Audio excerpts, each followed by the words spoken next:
I've been traveling around the country talking to the radio announcers, the church people and the street people, telling them that God has smiled on me.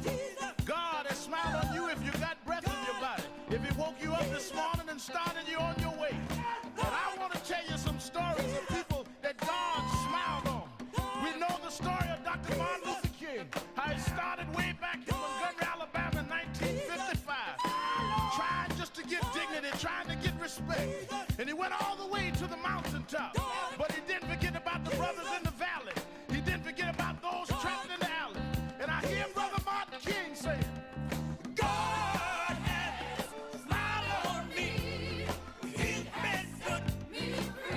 Let me tell you, God has smiled on me. It's been so good to me. Then I see as Dr. King went on, another man stepped into the forefront by the name of John F. Kennedy, who rose up and said, let's not stand back. Let's not wait for a handout. Let's wait for a way out. He said, ask not what your country can do for you, but what you can do for your country. He said, don't us gravel and don't us moan, because God done smile on us. Let me say it. God has smiled on me. He has set me free. Let me say it. God has smiled on me. One more time. I want to say it real slow. I'll say God has smiled on me. He has set me free. Pick it up. God has smiled on me. He's been good. Then I went on by backstage at the Apollo Theater and I saw a man come out. They call him the King of Soul, James Brown. And James Brown said, Reverend, don't you worry. I started out as a shoe shine boy. I started out as a convict. I started out uneducated. But I learned to sing my song. And I sung it all over the world. I told him it was a man's world. I told him about the big payback. I told him Papa got a brand new bag. And all over the world, they can hear my voice. But Reverend, don't you frown. Don't you bow your head. Tell him what you told me, Brother Brown. I said, God has smiled on me. He has set me free. Yeah. Oh, yeah. I want to scream, y'all. I want to scream, y'all. God has smiled on me. He has set me free.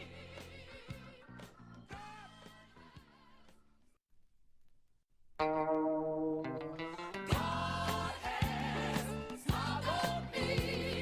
He has set me free.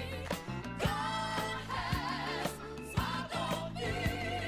He's been good to me. Let me tell you, God has smiled on me.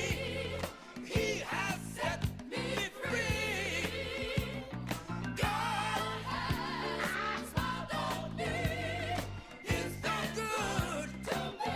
Let me tell you, God has everybody, sometimes, He has set nobody, I feel so good. God has smiled on me. Oh yeah, good to me. One more time. Yeah. Smiled on me. Every day of my life, I feel it. You give me strength and energy. Help me to sing. He's been good to me. Oh, yeah. This is Reverend Al Sharpton of Brooklyn, New York. I've been traveling around the country talking to the radio announcers, the church people and the street people, telling them that God has smiled on me. God has smiled on you if you got breath in your body, if he woke you up this morning and started you on your way. And I want to tell you some stories of people that God smiled on. We know the story of Dr. Martin Luther King, how he started way back in Montgomery, Alabama in 1955, trying just to get dignity, trying to get respect. And he went all the way to the mountaintop. But he didn't forget about the brothers in the valley. He didn't forget about those trapped in the alley. And I hear Brother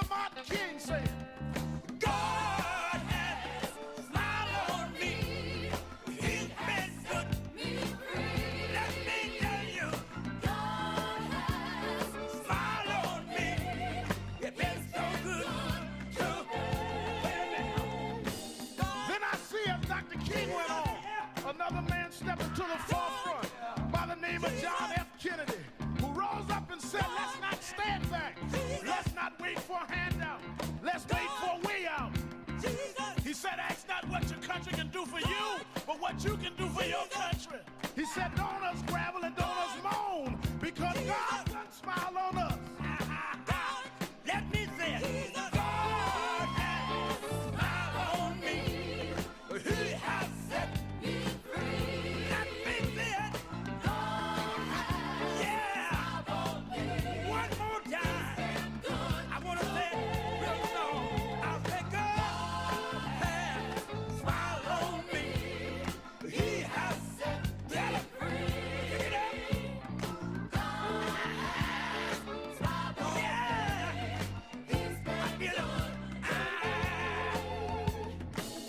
Then I went on by backstage at the Apollo Theater and I saw a man come out. They call him the King of Soul, James Brown. And James Brown said, Reverend, don't you worry. I started out as a shoe shine boy. I started out as a convict. I started out uneducated.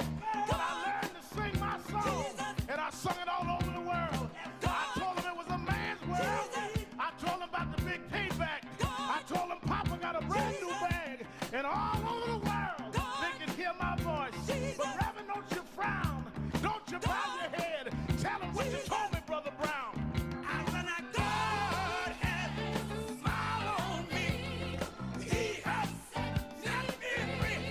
Yeah. Oh, yeah. I want to scream, y'all. I want to scream, y'all. God has smiled on me.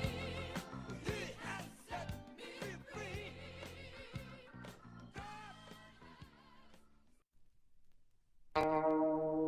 God has smiled on me. He has set me free. God has smiled on me. He's been good to me. Let me tell you, God has smiled on me. He has set me free. God has smiled on me. He's so good to me. Let me tell you, God has everybody. Sometimes He has set me free. I feel so good.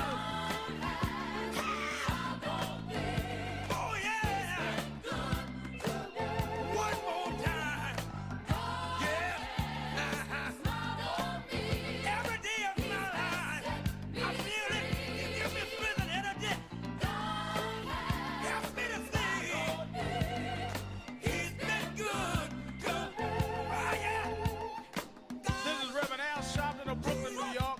I've been traveling around the country talking to the radio announcers, the church people and the street people, telling them that God has smiled on me. God has smiled on you if you got breath in your body. If He woke you up this morning and started you on your way. But I want to tell you some stories of people that God smiled on. We know the story of Dr. Martin Luther King, how it started way back in Montgomery, Alabama in 1955. Trying just to get dignity, trying to get respect. And he went all the way to the mountaintop. But he didn't forget about the brothers in the valley. He didn't forget about those trapped in the alley. And I hear Brother Martin King saying, God has smiled on me. He's been good. Let me tell you, God has smiled on me. It's been so good to me. Then I see as Dr. King went on, another man stepping to the forefront by the name of John F. Kennedy, who rose up and said, let's not stand back. Let's not wait for a handout. Let's wait for a way out. He said, ask not what your country can do for you, but what you can do for your country. He said, don't us gravel and don't us moan, because God done smile on us. Let me say it. God has smiled on me. He has set me free. Let me say it. God has smiled on me. One more time. I want to say it real slow. I'll say God has smiled on me. He has set me free. Pick it up.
Thursday,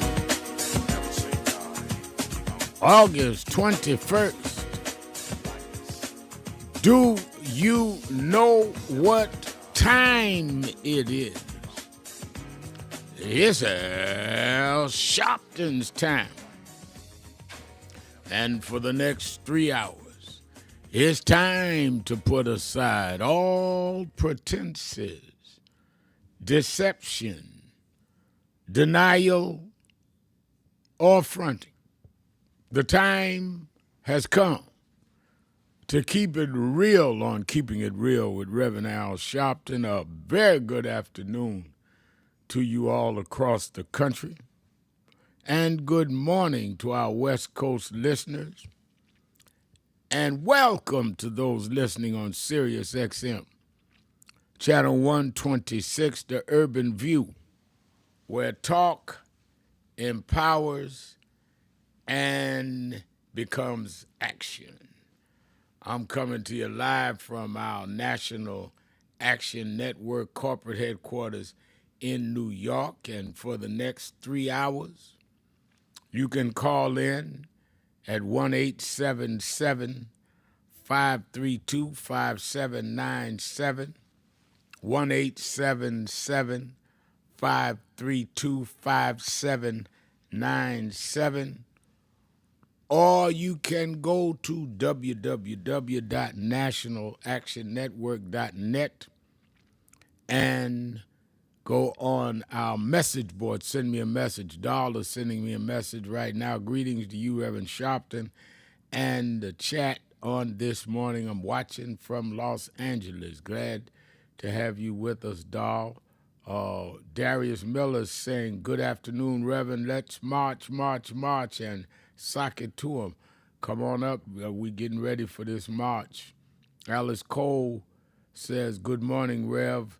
Tuning in from California. May God continue to bless you. And thank you for that. Hello to you. Works Katrina Angels says, hello, Mr. Sharpton from St. Paul, Minnesota. So all over the country, people are watching. And I think that it is imperative that we and you have a lot to do. Lots going on as we prepare for the march a week from today. The redistricting fight in California has begun, and they are starting to draw the lines to fight. The public will be able to, the difference in California is the people of California will be able to vote on redistricting, whereas in Texas it was done just by the legislature. But Governor Gavin Newsom and them have geared this up, and there's going to be a big campaign. The Republicans are going to try to campaign against it.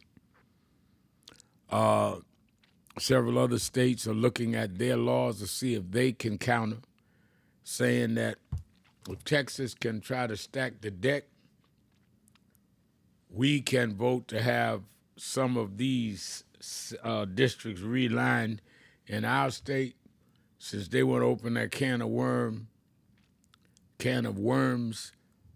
because when I say open that can of worms, usually you do districting every 10 years with the census.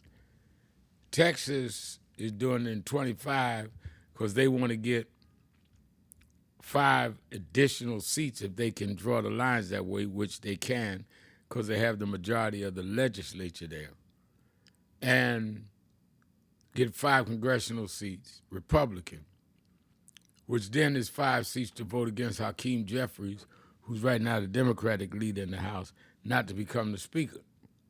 Why the Speaker's so important, Reverend Al? They decide the calendar, they decide the legislation that move forward, they decide the chairmen of the committees. So, in essence, they have a lot of strength, a lot of power in terms of what gets voted on and how things move in committees. So this is talking about raw power. Democrats are starting to show some fight back by saying, okay, then we'll change districts, California, New York, and others. Their laws are different because in in Texas, the legislature can do it, and their majority legislature is Republican. In California, you have to have a public vote, and they just have to campaign and get more people to say yes than not. Same in New York. So it's going to be very interesting and a time to activate our communities. That's why this march is coming at a very crucial time. I also see that the Court of Appeals, New York State Court of Appeals, said that they have overturned the $500 million fine on President Donald Trump for fraud, which is a blow to the case and to Tish James. But it's not a total blow. They did not overturn the conviction. Very interesting. They said, yeah, he committed fraud. His company committed fraud. We just think $500 million is too much of a fine. So they did not change that he's a fraudster. Even a court that wants to save him some money. So while Donald Trump Jr. and them are taking a victory lap, I would not be celebrating that a court said I committed frauds. So let's talk about all of this. Nicola DeMarco saying good morning from Tacoma, Washington, state of Washington, ready for the march on the 28th. Thank you for your unrelenting leadership for all of us. Thank you, Nicola. I appreciate the people in Washington, state of Washington. Appreciate you taking time to send us a message. We are definitely in serious times. Now you got the redistricting fight. You have at the same time Trump trying to claim victory because he don't have to pay a fine of $500 million, but he's not commenting on the fact they said, yes, you committed fraud. So let me get this right. We ought to be proud that we have a president that has been convicted of 34 felonies and been found by the courts in New York, his home state, guilty of fraud, business fraud. And we're going to argue about whether he paid a lot of money or not. And this is who's the president of the United States. What do we tell our children? What are the standards now? Same time, we've got Washington, D.C. inundated with National Guards, grabbing people that have done no crime, and not in Ward 7 or 8 in any large degree, unless they went in today, where the crimes were supposed to have been at the highest, even though crime is down. Threatening to go into Oakland, L.A., Chicago, New York, all cities with black mayors. And I hope, really hope, that we understand that this is not the time to stand up. I don't know when it will be. And I think that it is imperative that all hands are on deck. Sheila Tyson is texting me saying Alabama is all in. She is a great leader, great elected official, great leader in Alabama. Hope she's coming up for the march. She's a great one. Let's take a break. We'll be right back. Open up the phones, 1-877-532-5797, 1-877-532-5797. Sharpton, keeping it real. Be right back.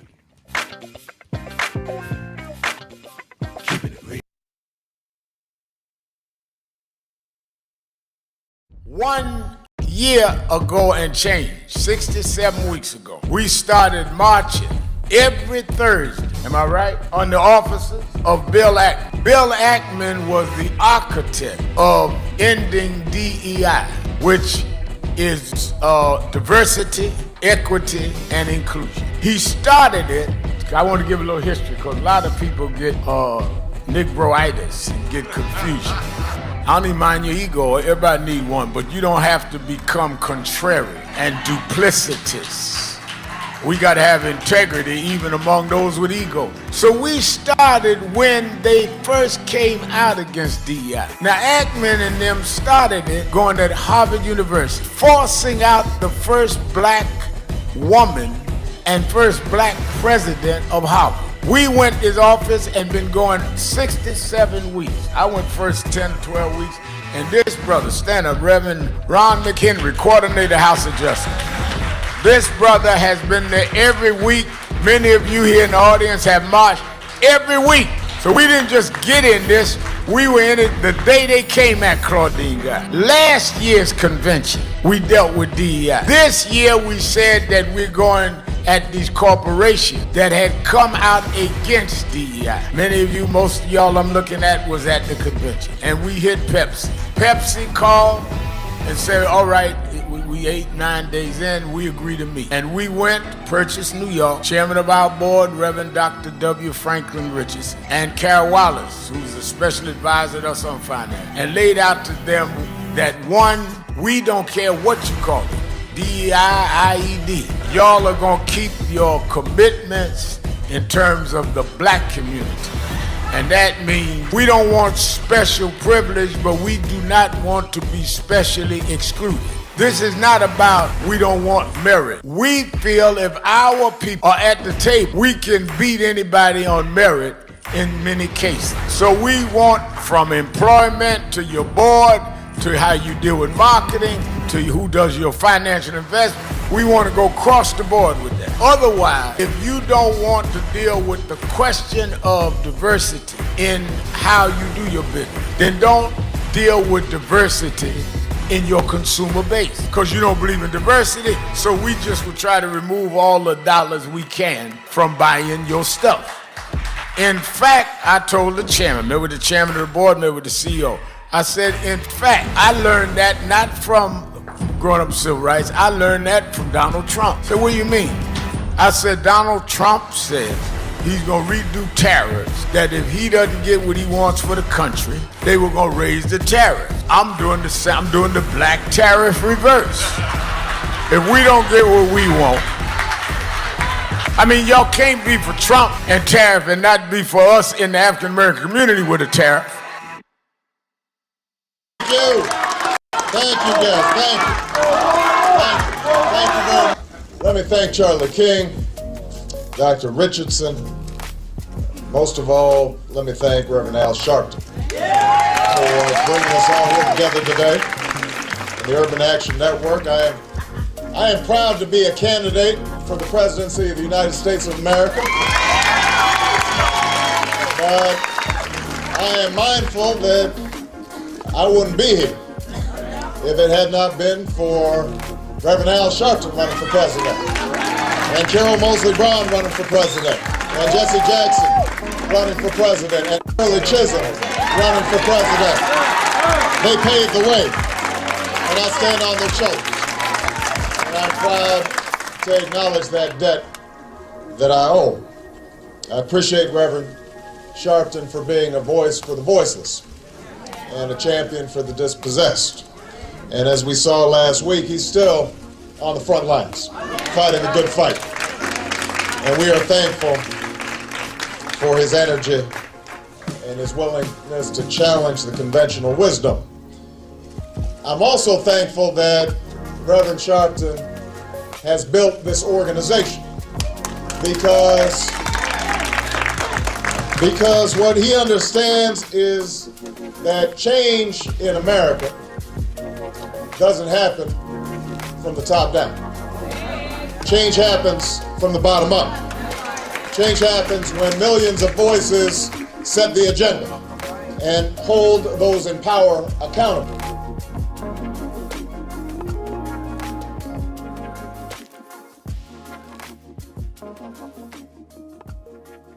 For 90 days, they're going to do a study of what companies have pulled out of DI and what companies have a small margin of profit. And we in 90 days are going to announce the 2 companies that we're going after. And we're going to ask everybody in this country, black, white, brown, gay, straight, woman, trans, don't buy where you are not respected. Donald Trump can't make us buy your stuff. The Senate can't make us buy your stuff. In the name of Dr. King, we're going to do what Dr. King did. Trump tweeted the other week, I'm a con man. Don't call me the coin man. I'm going to stop the coins from dropping in the wrong place.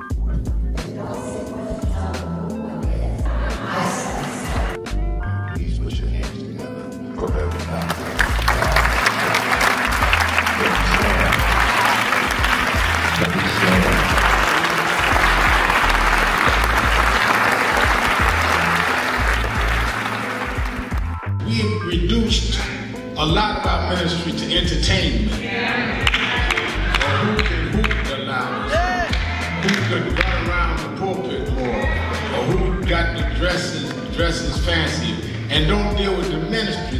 Jesus healed more people than he preached to. Because there is in the healing your message. They followed Jesus because he healed a woman with the issue of blood. They followed Jesus because Jesus saw a blind man named Bartimaeus. A lot of us would have dismissed him because he was a broke, poor, homeless, a blind man. How you know he was broke, Reverend? Because they say he was begging. But he understood what he was doing because he heard that Jesus was passing by. And when Jesus got close enough, he said, Jesus, son of David, come see about me. They kept telling Jesus, let's go, look, we got a schedule, we got people to see. He said it again, Jesus, son of David, come see about me. And when he did it the third time, Jesus stopped and went and healed the blind man. Now, what I get out of that scripture, Bishop Daughtry, is that the blind man told Jesus, if you are who you say you are, you're going to stop and see me. Yes, sir. And if you stop and see me, you will confirm who you are. Yeah. But when we are pastoring and leading in communities with bad health, we cannot be the followers and representatives of Jesus and walk by people that are sick and we not be part of making them well.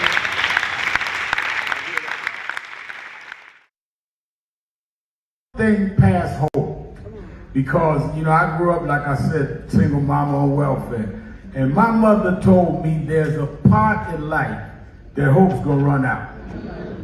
But she told me you got a double barrel in your engine. I said, what is that? She said, you can switch from hope to faith. Faith is a little deeper than hope.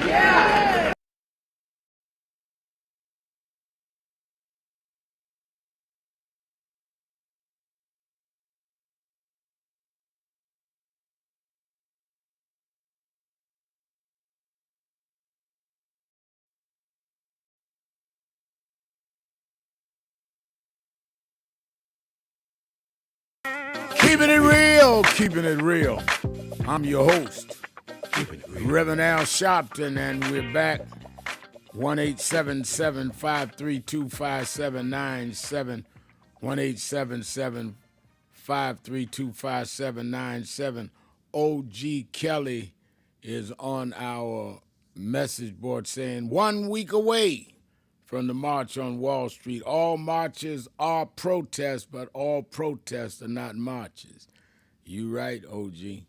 And we're going to have both next week. And Tanya Stovall is on, Dorothy Vaughn is on.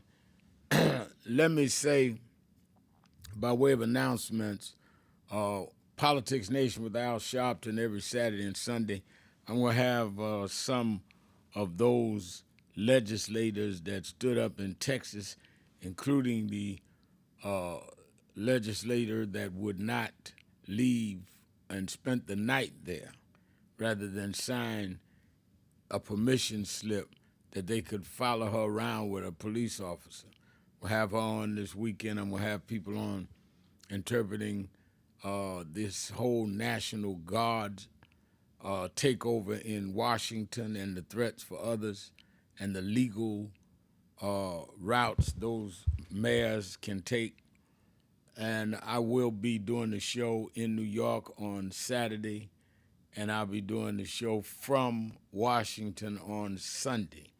I'm preaching Sunday morning at Rankin Chapel at Howard University.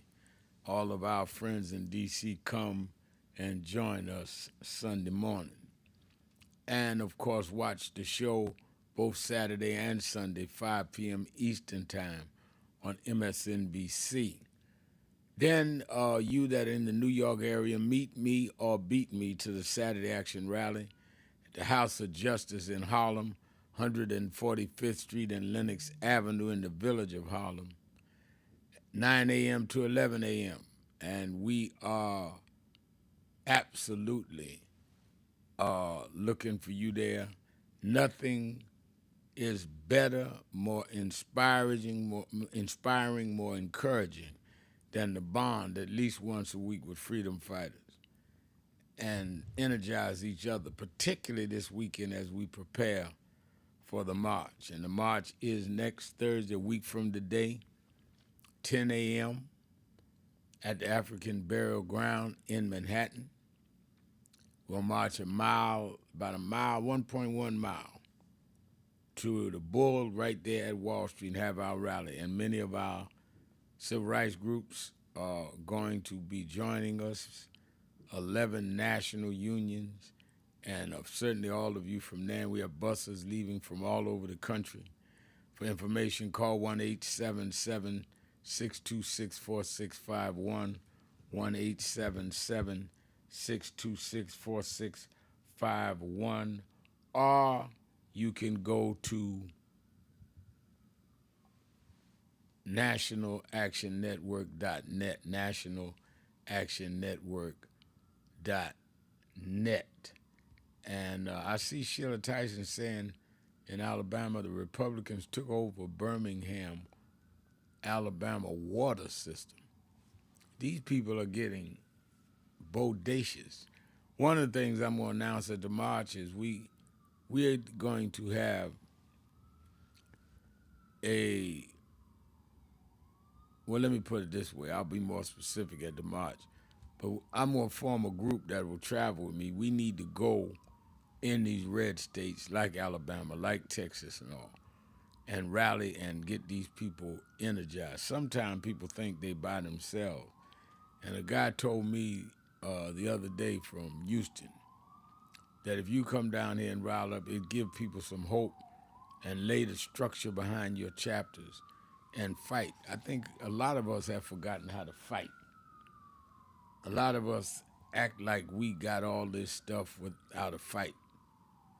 And once you become pampered, that's why I like Sheila Tyson. She's one of the few elected officials I know in the country that her title doesn't pamper her. Some of these, I'm talking about black elected officials, have gotten so pampered that fighting time, they're scared to fight, don't know how to fight.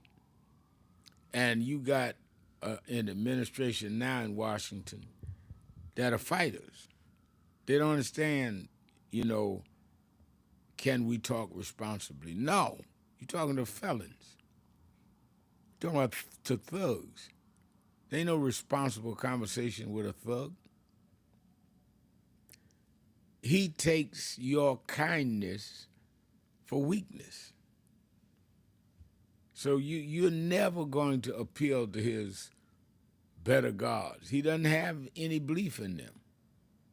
And I tell you, that is exactly the problem that we had, is that they're fighting a street fight, and we're fighting like this is a professional fight with 3-minute rounds and a referee. No, Trump only understands a broke bottle and an ash can upside his head politically now. I'm not talking physically. Because that's how he fights. Ain't no rules. Just go call National Guard in and take a city where the crime is going down. He just going to come in, take it. He just going to come in and end DEI and tell colleges, I'll charge you millions of dollars if you keep it. I don't care how prestigious you are. You think Harvard is all that? I'm going to reduce them. I'm going to make them nothing.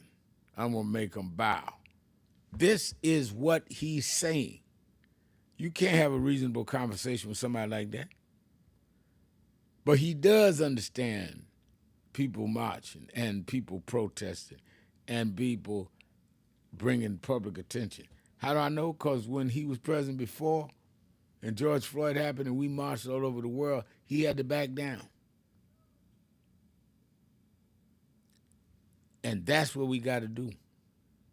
And that's what we start a week from today. Now, I've seen a lot of progressives marching, but we've not seen blacks come and show their strength. That's why people from all over the country ought to be here with us next Thursday. I mean that. All right, let's get ready to take some calls. And Tricia says on our message board, yes, that's absolutely true. People feel defeated or just apathetic down here. Well, we need to get up. Emma Robinson is saying that proud of the work you do for us. We need to trust God. We've come a long way. Keep on fighting. And I agree with you. And the only way we're going to maintain where we are is to keep fighting. Paul Harvey saying, come to our state, Ohio, to fight. Ohio is a red state, too. You're right. We got a couple of buses. I know Cleveland, Marcia, McCoy, and them are coming up, bringing some people from Ohio. And I think it's important. All right, let's go to the phones. 1-877-532-5797. 1-877-532-5797. Let's go to Brian, Philadelphia, WURD. Hello, Reverend Al. How are you this afternoon? I'm doing well. How you doing, Brian? Just better to be honored to be on the show with the pantheon of brilliant hearts and minds that you magnetize, Rev.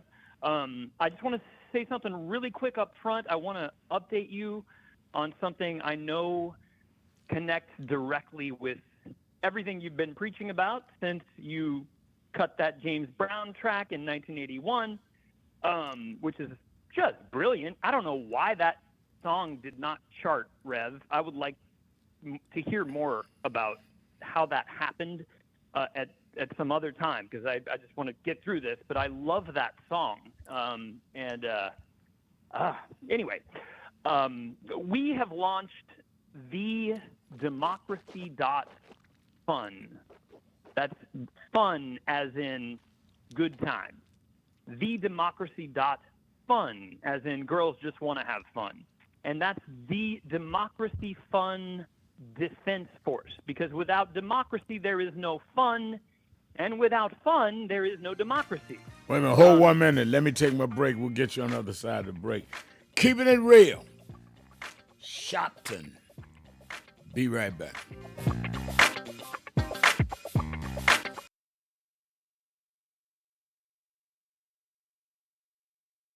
Thing past hope, because I grew up, like I said, single mama on welfare, and my mother told me there's a part in life that hope's gonna run out.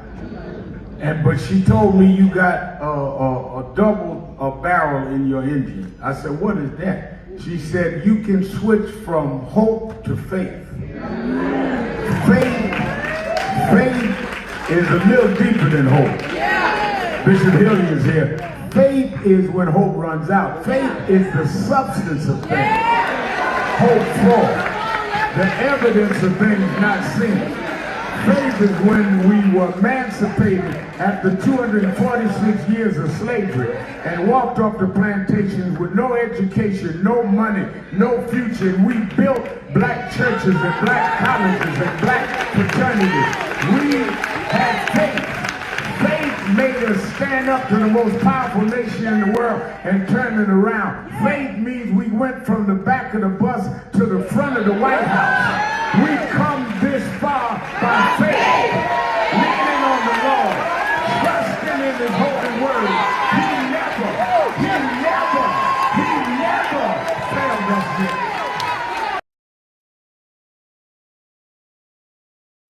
I want to ask you a question, and that is, what is in your life's blueprint? This is the most important and crucial period of your lives, for what you do now and what you decide now at this age may well determine which way your life shall go. And whenever a building is constructed, you usually have an architect who draws a blueprint. And that blueprint serves as the pattern, as the guide, as the model for those who are to build the building. And a building is not well erected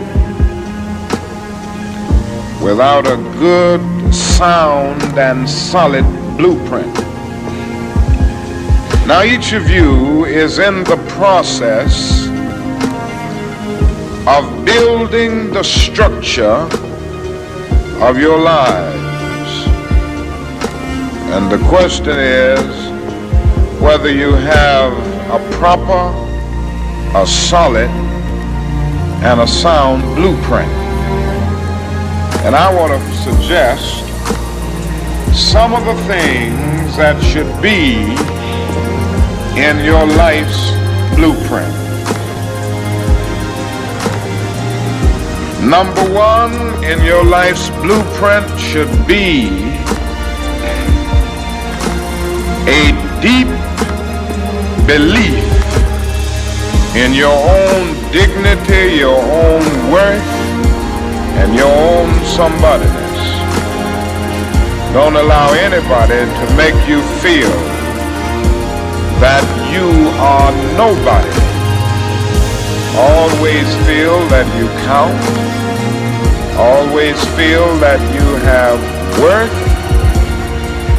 And always feel that your life has ultimate significance.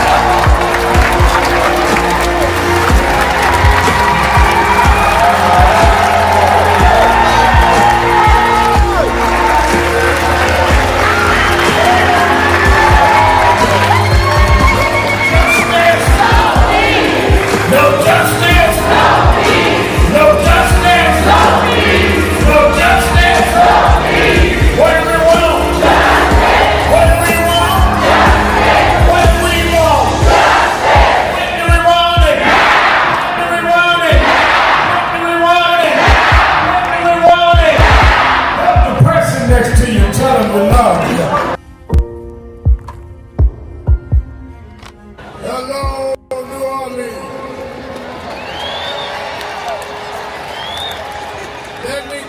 you straight.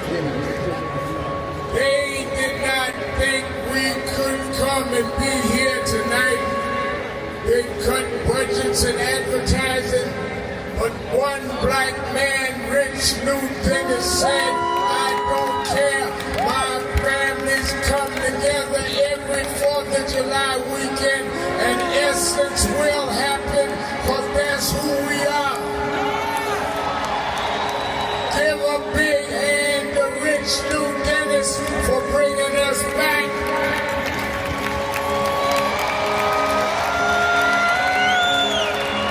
Why do we come?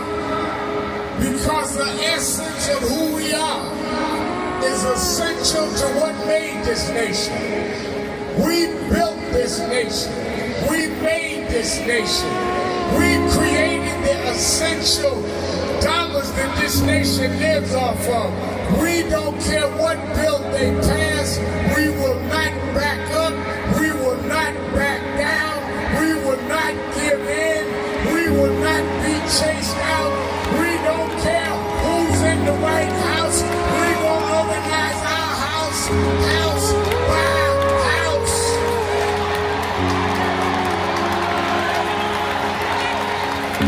We came over the Middle Passage. We survived slavery. We survived Jim Crow. Don't you give up now. Don't you turn back now. Stand up, black man. Stand up, black woman. Reclaim your dignity. Reclaim your place. So we stand with the Global Black Economic Forum. We stand with Essence Magazine, because that's who we are. So don't give in now. Yes, there's some rough days, but we've been through rougher days than this. Yes, Trump is a bad dude, but we beat badder dudes than Trump. So let's party with a purpose, because our rhythm and our music reminds us who we are.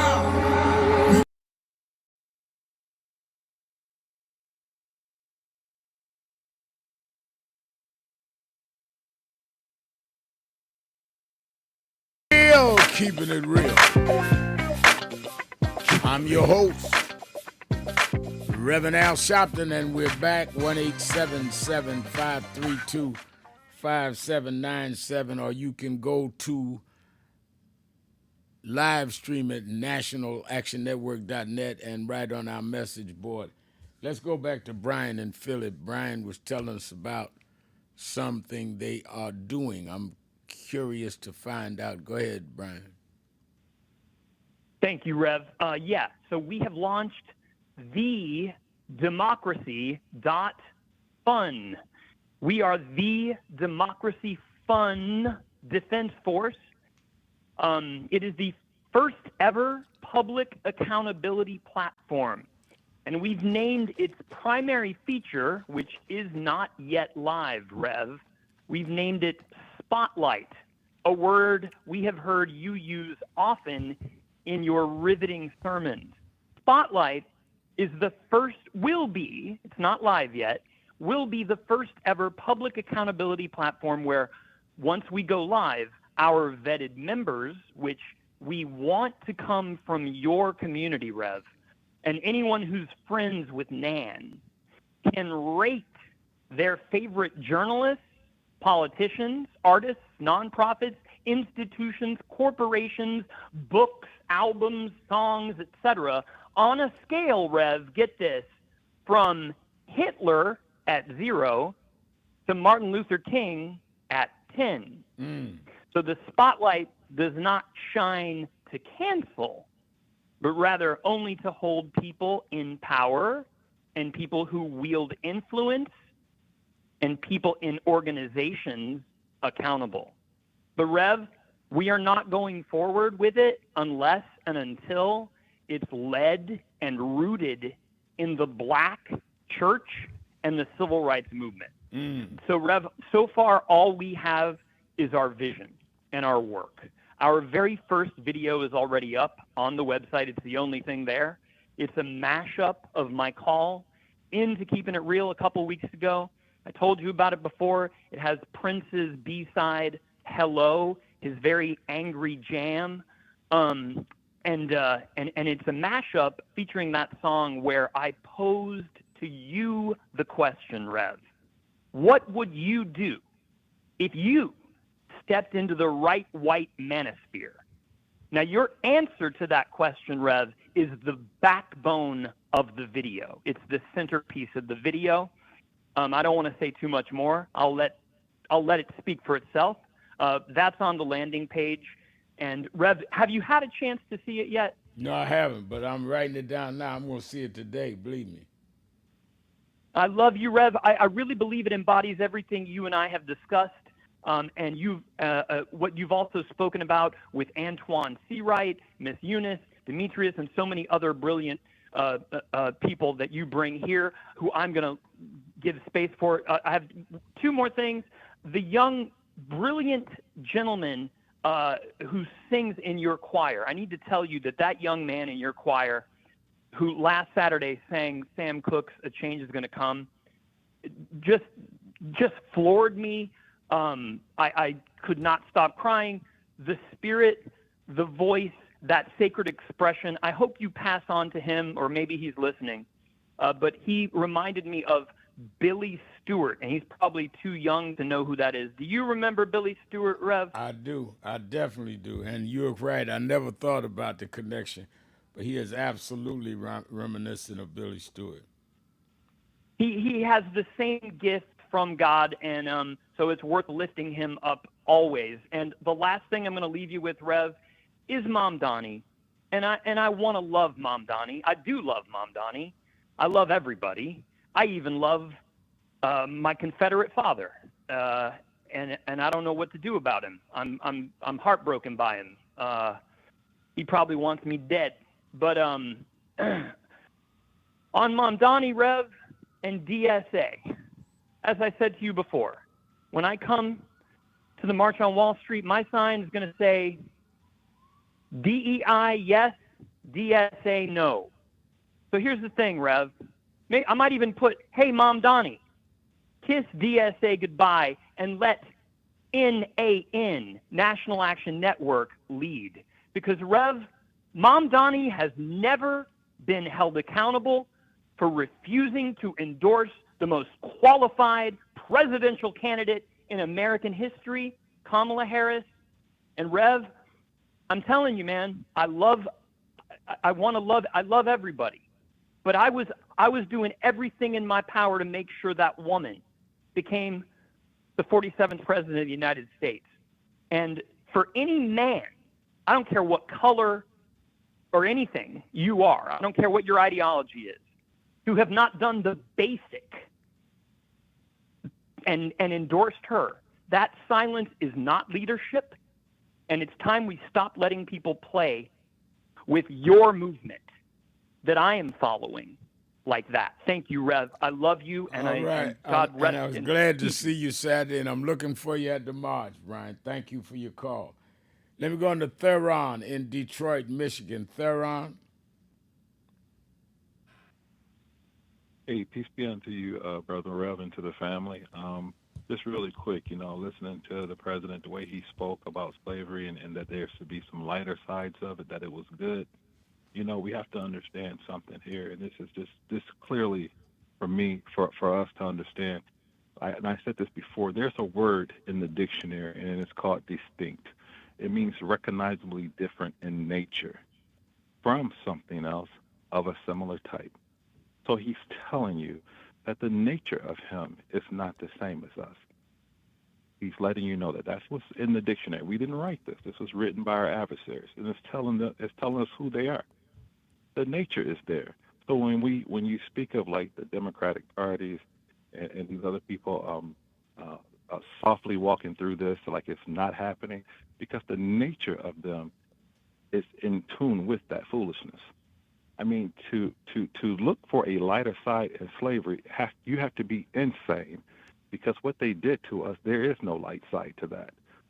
And whether they try to wipe away the history on their side, it can never walk away from us. We will always speak of this. I'm going to always speak and always tell my people who we are and where we need to be. You know, the Isaiah in the book in Scripture, Isaiah tells us to not make a covenant with death or an arrangement with hell, and that's hell and death. I make no arrangements with them. That's an unrighteous people, and that's an unrighteous way of thinking. We cannot think that way. We have to move forward, and our people cannot be afraid. We must understand that if you're afraid, then you go to the lake of fire. That's in Scripture. You cannot be standing around us talking about you fearful. Then go to the lake, because we have to stand up. Because if God in Scripture conquered the dragon or the devil to free the lamb and the 144,000, why are you afraid of this devil when God is on your side? That's the problem that we have. We must read Scripture and get a true understanding. I'm not gonna. I don't want us to lay on that foolishness that making. He is a person that we should be listening to. Like you said, he is a felon. He raped a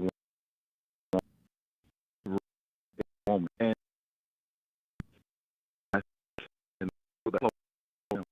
that if us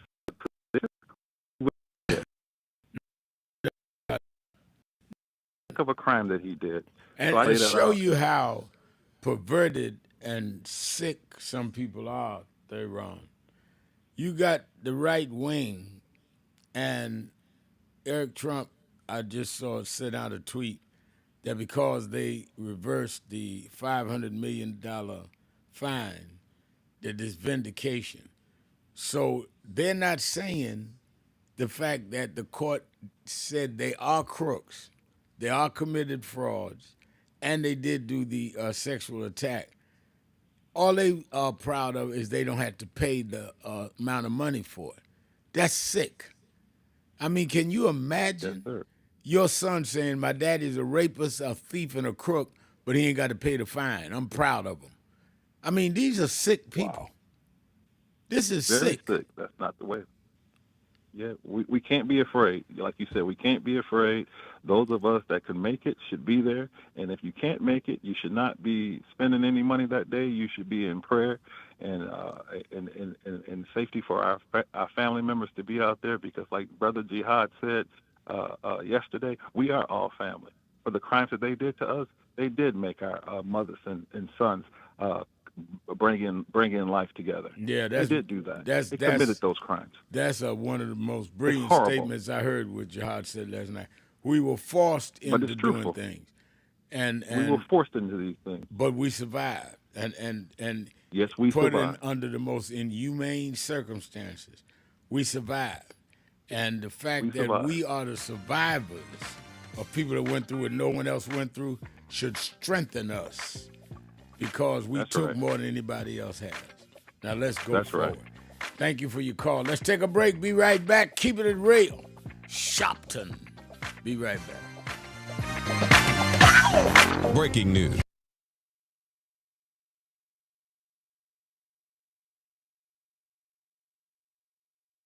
For 90 days, they're going to do a study of what companies have pulled out of DI and what companies have a small margin of profit. And we in 90 days are going to announce the 2 companies that we're going after. And we're going to ask everybody in this country, black, white, brown, gay, straight, woman, trans, don't buy where you are not respected. Donald Trump can't make us buy your stuff. The Senate can't make us buy your stuff. In the name of Dr. King, we're going to do what Dr. King did. Trump tweeted the other week, I'm a con man. Don't call me the coin man. I'm going to stop the coins from dropping in the wrong place.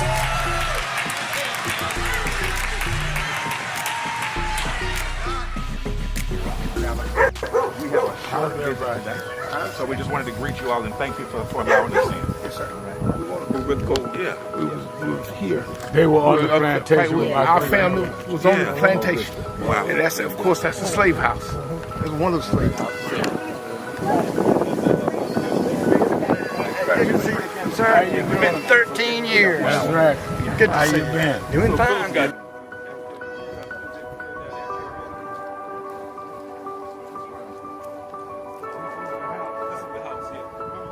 Right, so that's and we Alexander Sharpton.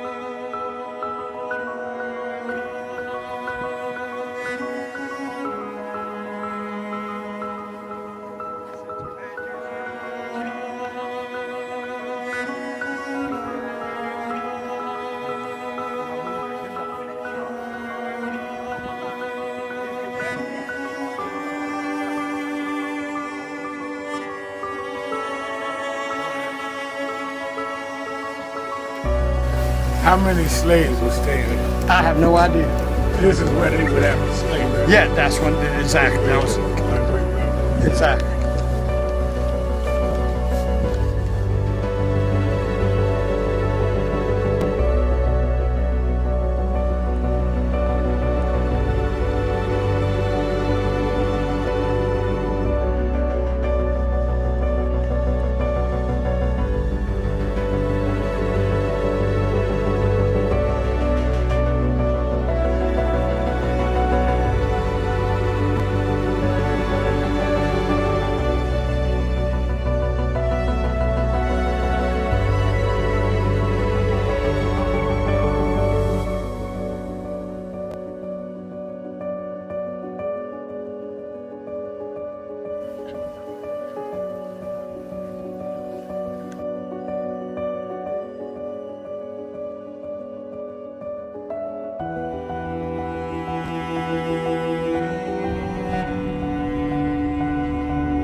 The two people that most influenced my life were from South Carolina, James and Jesse.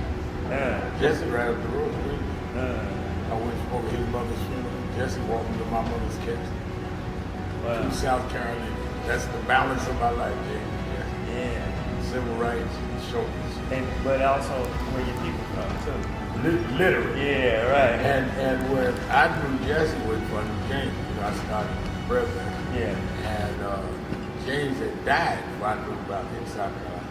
Oh, really? Yeah. James died December 25th. He died Christmas Day, 06. And they came to do the story for February of 07. They came in January. His daughter swear that was his daddy and helped him push the information out. Wow. And I called Jesse and told him, do you know that my great-grandfather was a slave about 45, because Greenville right up to I-20. He said, I told you we was connected. That's why you gotta listen to me. But of reference. 400 years later, it's time to do some assessing where we came from. While Alabama, Georgia, and South Carolina, and Mississippi take the hits, the real trade market for commerce and cotton was New York. The port of New York. As a matter of fact, Joe, the first state to end slavery was Vermont. It was all up the coast. The big shipbuilders became rich off of our enslavement. Say our people are not slaves, they are our ancestors. They may be slaves to the person, but they're our ancestors, they're our foreparents. The money is made off of the commodity. We were the commodity in the commodity exchange. And they would import Africans. They export cotton and tobacco. And they built the whole economic system around Wall Street. Africans, because they feared the Indians would attack the Dutch, built a wall on Wall Street. That's what they named it Wall Street. It's the Africans, with logs and trees, they built a wall around Wall Street, keep the Indians from attacking the Dutch. So Wall Street was named after us.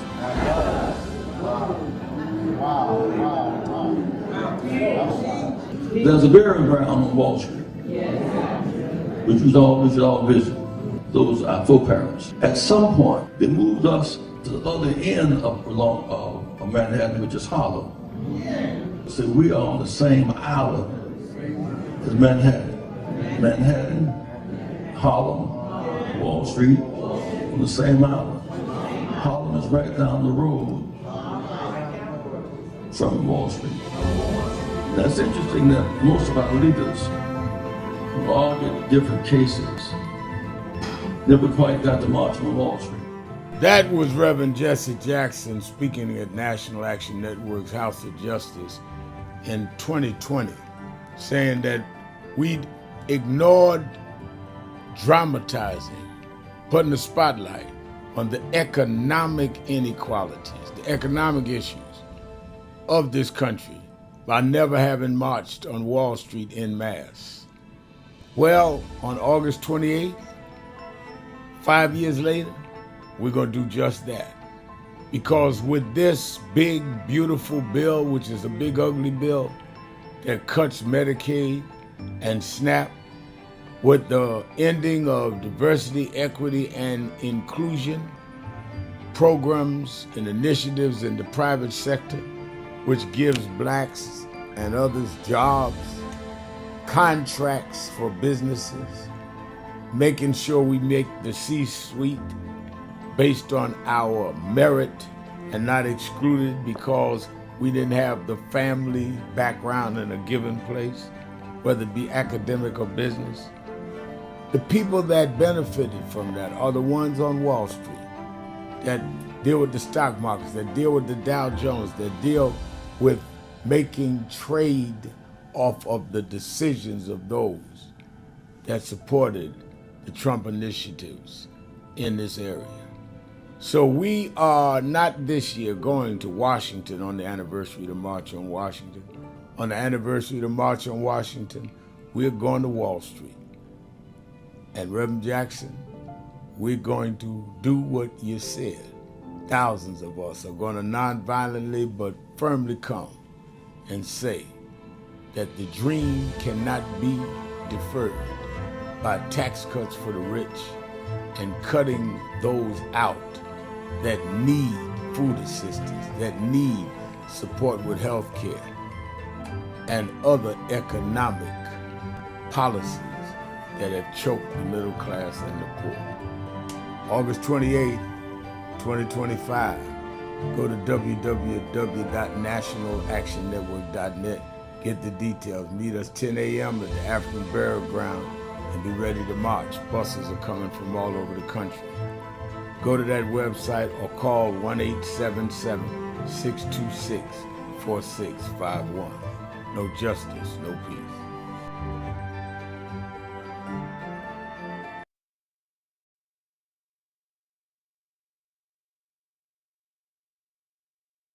Real. I am your host, Reverend Al Sharpton, and we're back.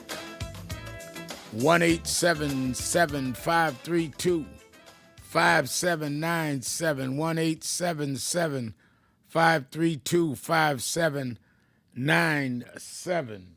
And don't forget Politics Nation with Al Sharpton, live at 5 p.m. every Saturday and Sunday. And during the breaks, it's Thursday, I'm already working the phones. I already have Texas Representative Collier be on, the woman that spent the night in the chamber because she refused as an elected official to sign, giving them permission to have a policeman monitor her day and night. We'll have her on and how the fight, where the fight continues, and we'll have on some from California on how they're dealing with fighting to get extra seats in California. I'm going to have some of those that are in a leadership position on the ground that is dealing with what's going on in Washington, D.C. with the National Guard. I'll be there Sunday preaching at Howard University. I'll be doing Sundays show at 5 from Washington, Saturdays from New York. We're going to be covering a lot this weekend. Make sure you don't miss either night, 5 p.m. Eastern on MSNBC. Then you that are in New York, make sure you are at the Saturday Action Rally. If you're in New York, Jersey, or Connecticut, we're going to be firing everybody up, getting them ready for Thursday. Next Thursday, a week from today, is the big march on Wall Street. And people coming from around the country. We have many buses coming as far south as Tennessee and Texas.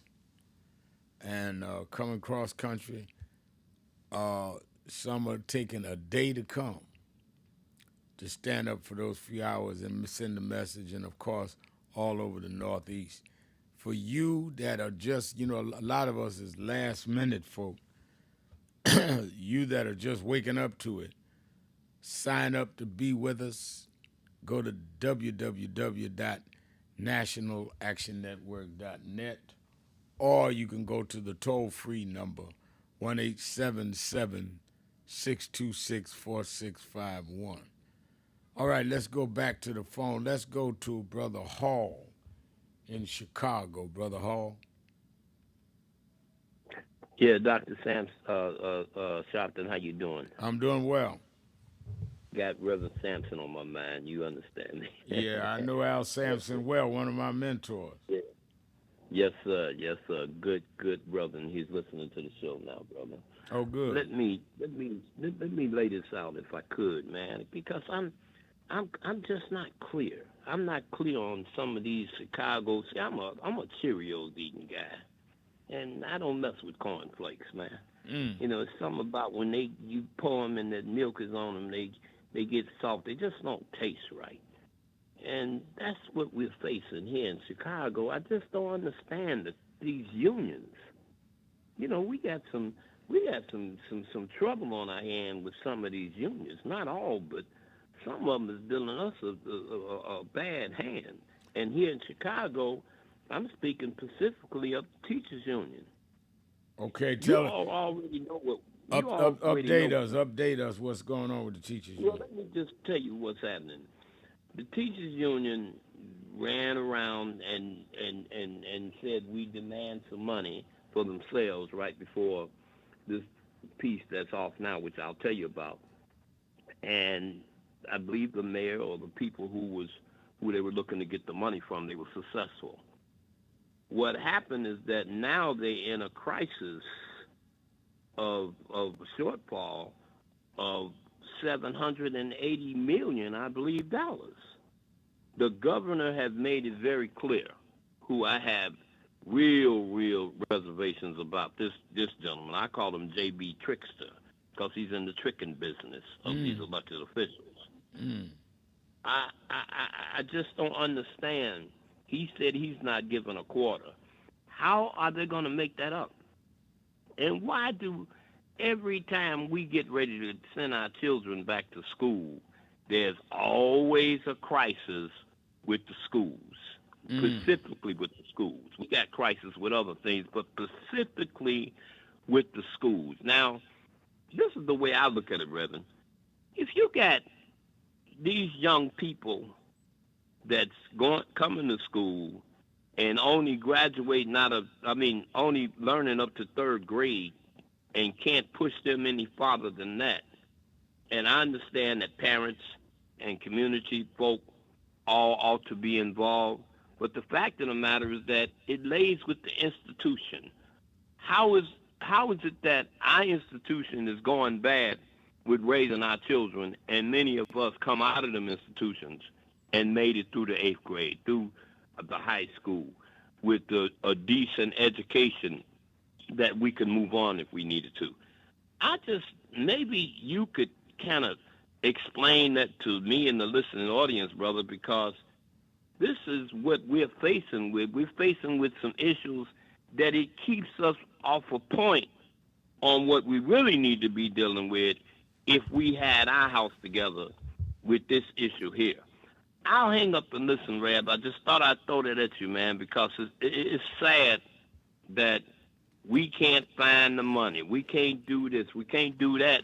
And we should be fighting that guy that eats a big old box of cornflakes, and that's Trump. Yeah. So I'll hang up and listen, brother, and hopefully you can give me some type of response if you can. And thank you so much. Much peace, love, and respect. Peace unto you. I thank you for your call. I don't know much about what this teachers union is doing. I do know that it seems like every time it's time to go to school, they come up with an urgent way of blocking the school openings or causing a situation where there has to be an influx of money. I don't know that if that is strategic or what, but to do that at the expense of the children seems to me not the way to go, and in fact seems to be in many ways evil. I can't think of another way to do it. To use children as leverage is not good. So I'm going to look into this. I'm going to call the mayor and ask him what's going on with this. He comes out of the teachers union, Brandon Johnson. So I'm glad you alerted me to this, Brother Hall. Let me go to the. I appreciate you, brother. All right, thank you. I appreciate you. Evangelist Ramsey saying, fight the good fight against the enemy, not among each other. People wake up. Evangelist Ramsey, one of the bright stars in the community, and she said 85 weeks that they have picketed the offices of Bill Ackman. 85 weeks. Reverend Ron McHenry has led that with Evangelist Ramsey and others right in front of Ackman's office. And there's been solid group 50 to 100 every week will go out there saying he's the one that killed DEI. I'm so proud of that NAN group, and they're going to help lead the march next Thursday, which is their day. They march on Thursday, but they're going to help us at Wall Street on next Thursday because they put in the time. We said we was going at Ackman. We're going to stay on Ackman until we get the results we want. And he's a big trader on Wall Street. And now Ackman, for you that don't remember, was the one that led the fight to remove the first black and the first black woman to be the president of Harvard over DEI. That's where he started the fight.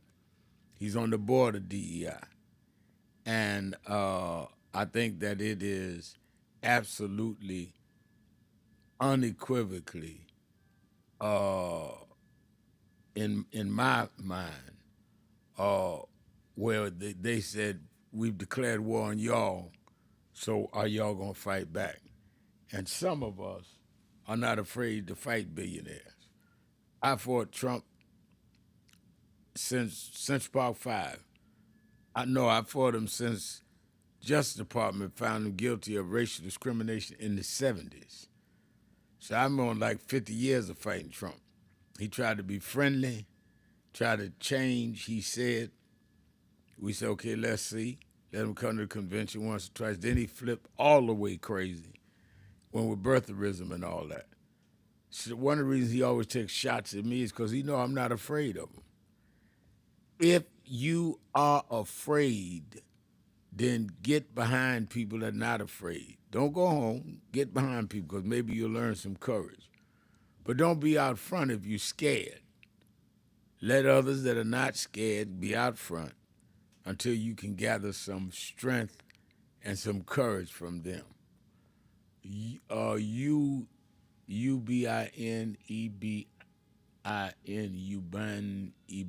You've been Eben. I hope I'm saying it correctly. It says, Rev, can you reconcile the fact that Joe and Mika flew to Mar-a-Lago and kissed the ring of Mac Taco? Well, I don't. I have to reconcile anything. I think they have said why they went, and they felt that they wanted to sit down with him. They had known him, let him on a show, then they've been fighting him. And apparently they talked for 2 hours.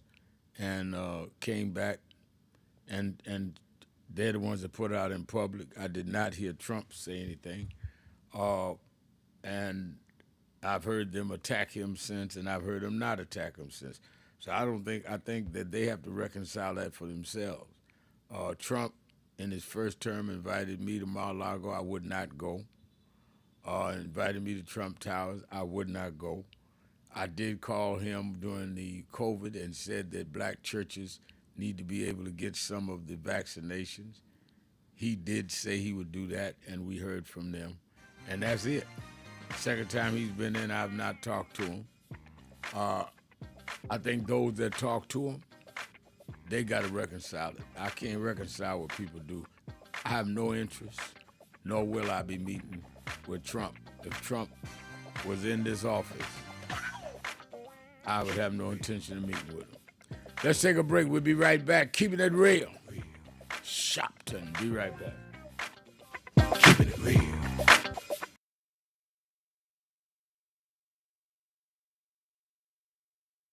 Hello, New Orleans. Let me tell you straight. They did not think we could come and be here tonight. They cut budgets and advertising, but one black man, Rich Newton, said, I don't care. My families come together every 4th of July weekend, and Essence will happen, because that's who we are. Give a big hand to Rich New Dennis for bringing us back.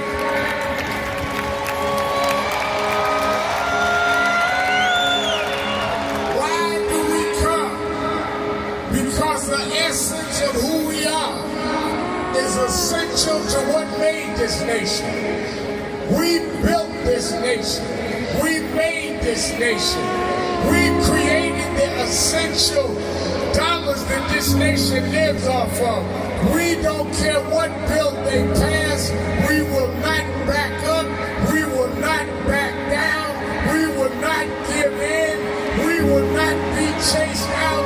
We don't care who's in the White House. We will organize our house by house.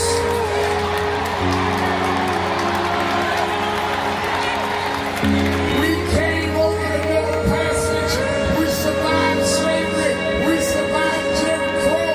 Don't you give up now. Don't you turn back now. Stand up, black man. Stand up, black woman. Reclaim your dignity. Reclaim your place. So we stand with the Global Black Economic Forum. We stand with Essence Magazine because that's who we are. So don't give in now. Yes, there's some rough days, but we've been through rougher days than this. Yes, Trump is a bad dude, but we beat badder dudes than Trump. So let's party with a purpose, because our rhythm and our music reminds us who we are, because we can smile through our pain and organize for our gain. Let's stand up and let's celebrate who we are. Thank you, God bless you.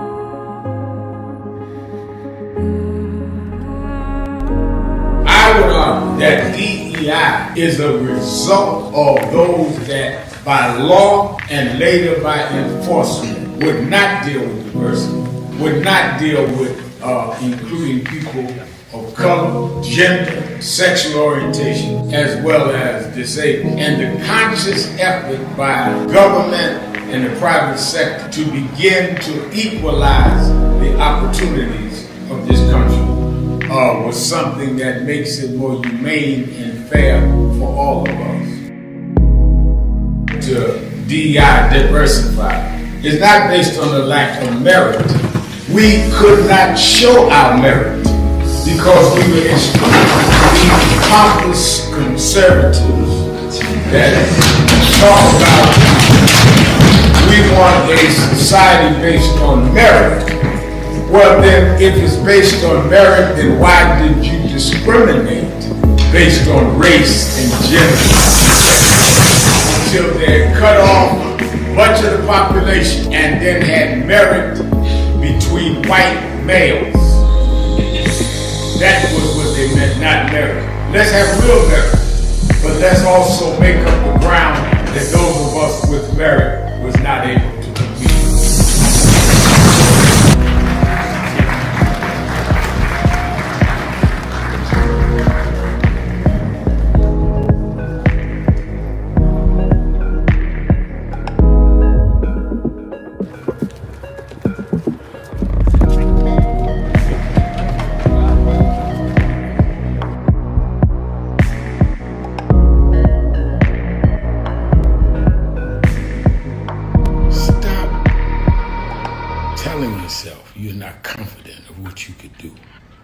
When people with half your skills and a quarter of your talent have gone on to create big waves in life, if you look at them and you know you're more gifted than them, then what is your problem?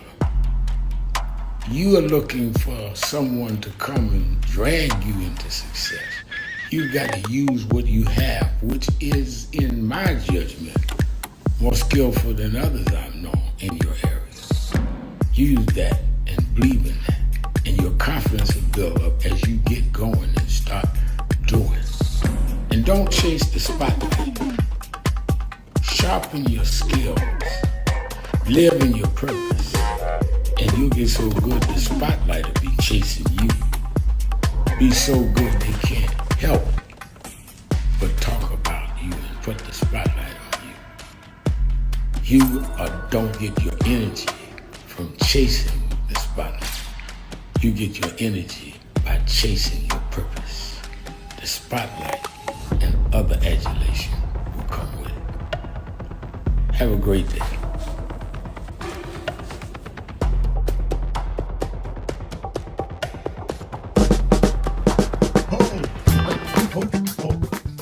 Do I seem excited?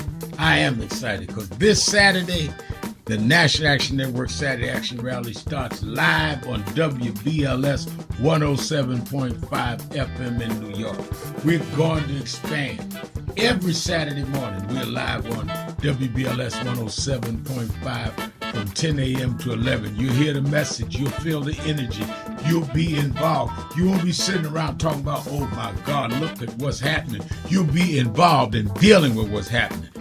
I'm excited, and you should be excited to turn on WBLS 10 a.m. every Saturday morning. I have a message for you, and if you want to, you can come to the House of Justice and be there live, 145th Street and Lenox Avenue. We kick off at 9, and we don't stop until we deal with getting our people energized.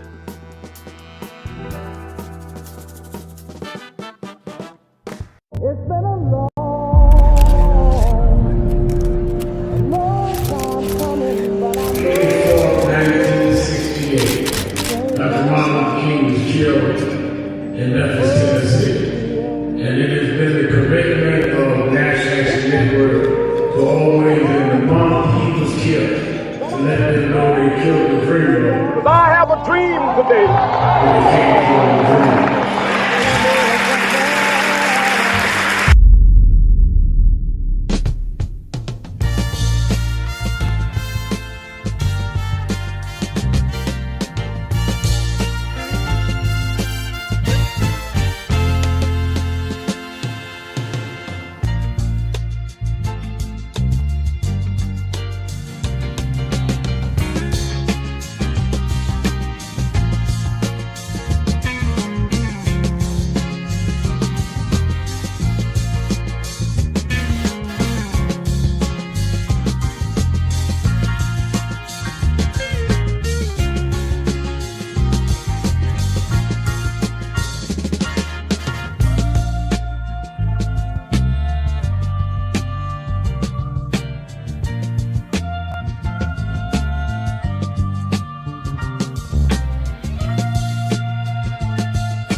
real. I'm your host, Reverend Al Sharpton. We'll be joined now, as we are every week, by our policy walk. And of course, I'm talking about the CEO of the Protestant welfare agencies in New York, as well as the senior vice president of the Board of Directors, National Board of National Action Network, and one of the co-conveners of the march on next Thursday, a week from today, and that is, of course, Attorney Jennifer Jones Austin. How you doing, Jenny? I'm doing well, all things considered, Reverend Sharpton, and I'm always glad to be with you and all of your listeners and those who are calling in. Good afternoon. Good afternoon. Let me start with this judgment or decision, I guess is the more appropriate term, that the decision that was reached by the Board of Appeals in New York that said that President Trump does not have to pay the $500 million fine on the fraud case that he was found guilty of, brought by Attorney General, New York State Attorney General Tish James. And I've been saying, and I want you to break it down, that what is interesting to me is that they've removed the money, but they did not overturn the convictions, which means he is still guilty of the fraud.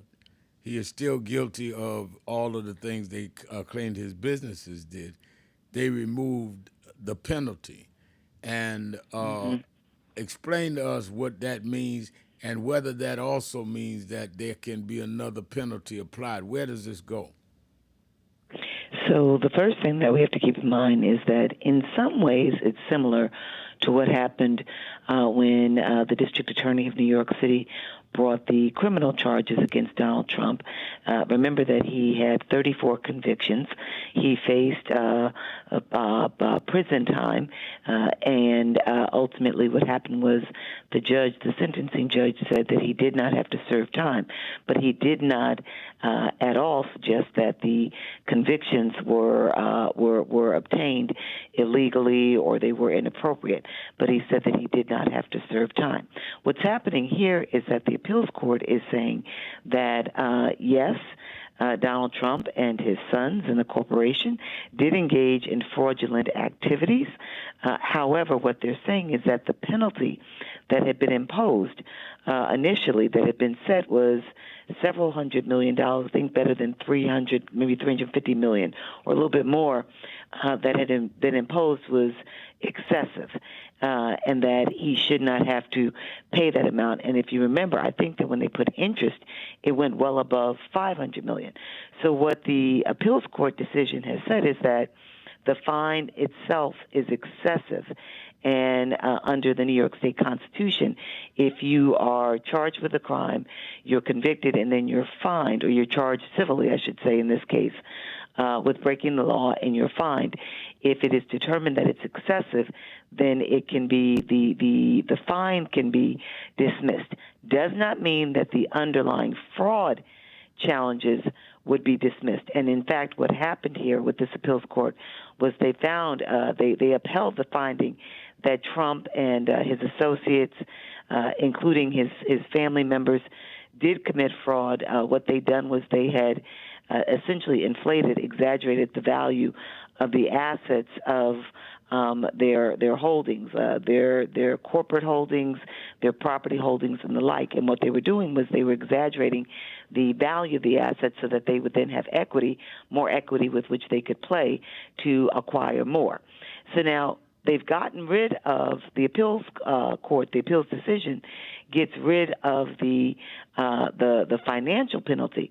Does not mean, though, that Attorney General Tish James, who was successful in securing the finding of fraud to begin with, that she can't appeal it. And my understanding, based on what I've read thus far, is that her office will appeal the decision to remove the financial penalty. They'll appeal it to the highest court in the state.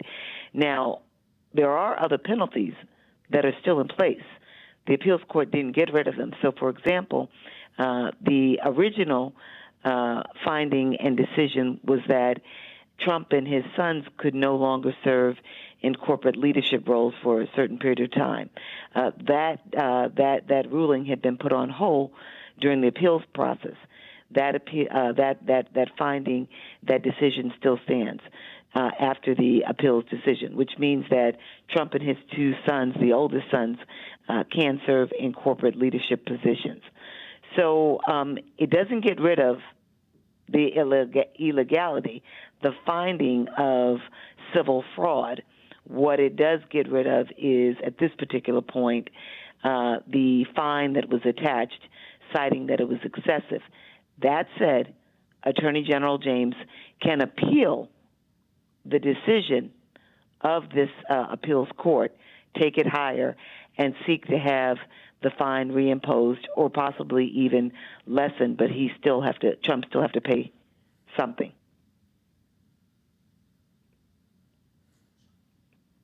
How's that? I'm trying to think if there's anything more that needs to be. All right, as you're thinking that through, help me with this then. Does this end this, or can Tish James come back and ask for a reduced fine? So what she can do is petition the higher court not to throw out the fine in completely throw it out.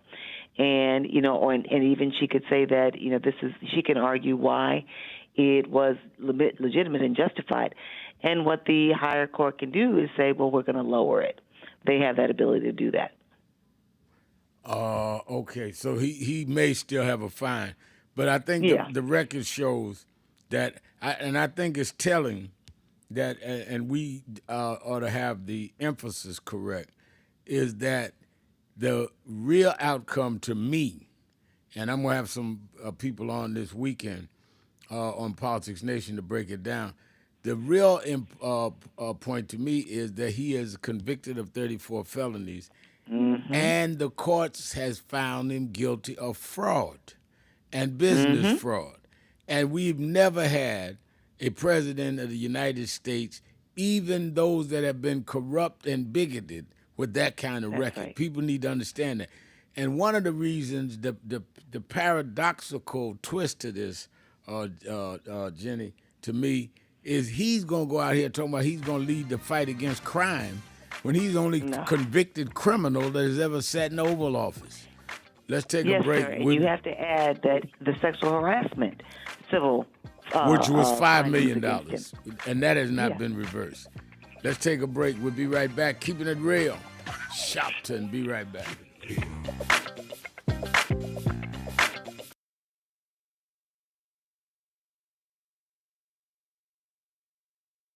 I want to ask you a question, and that is, what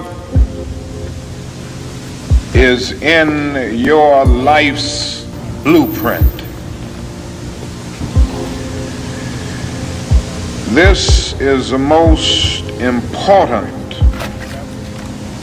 and crucial period of your lives, for what you do now and what you decide now at this age may well determine which way your life shall go. And whenever a building is constructed, you usually have an architect who draws a blueprint. And that blueprint serves as the pattern, as the guide, as the model for those who are to build the building. And a building is not well erected without a good, sound, and solid blueprint. Now, each of you is in the process of building the structure of your lives.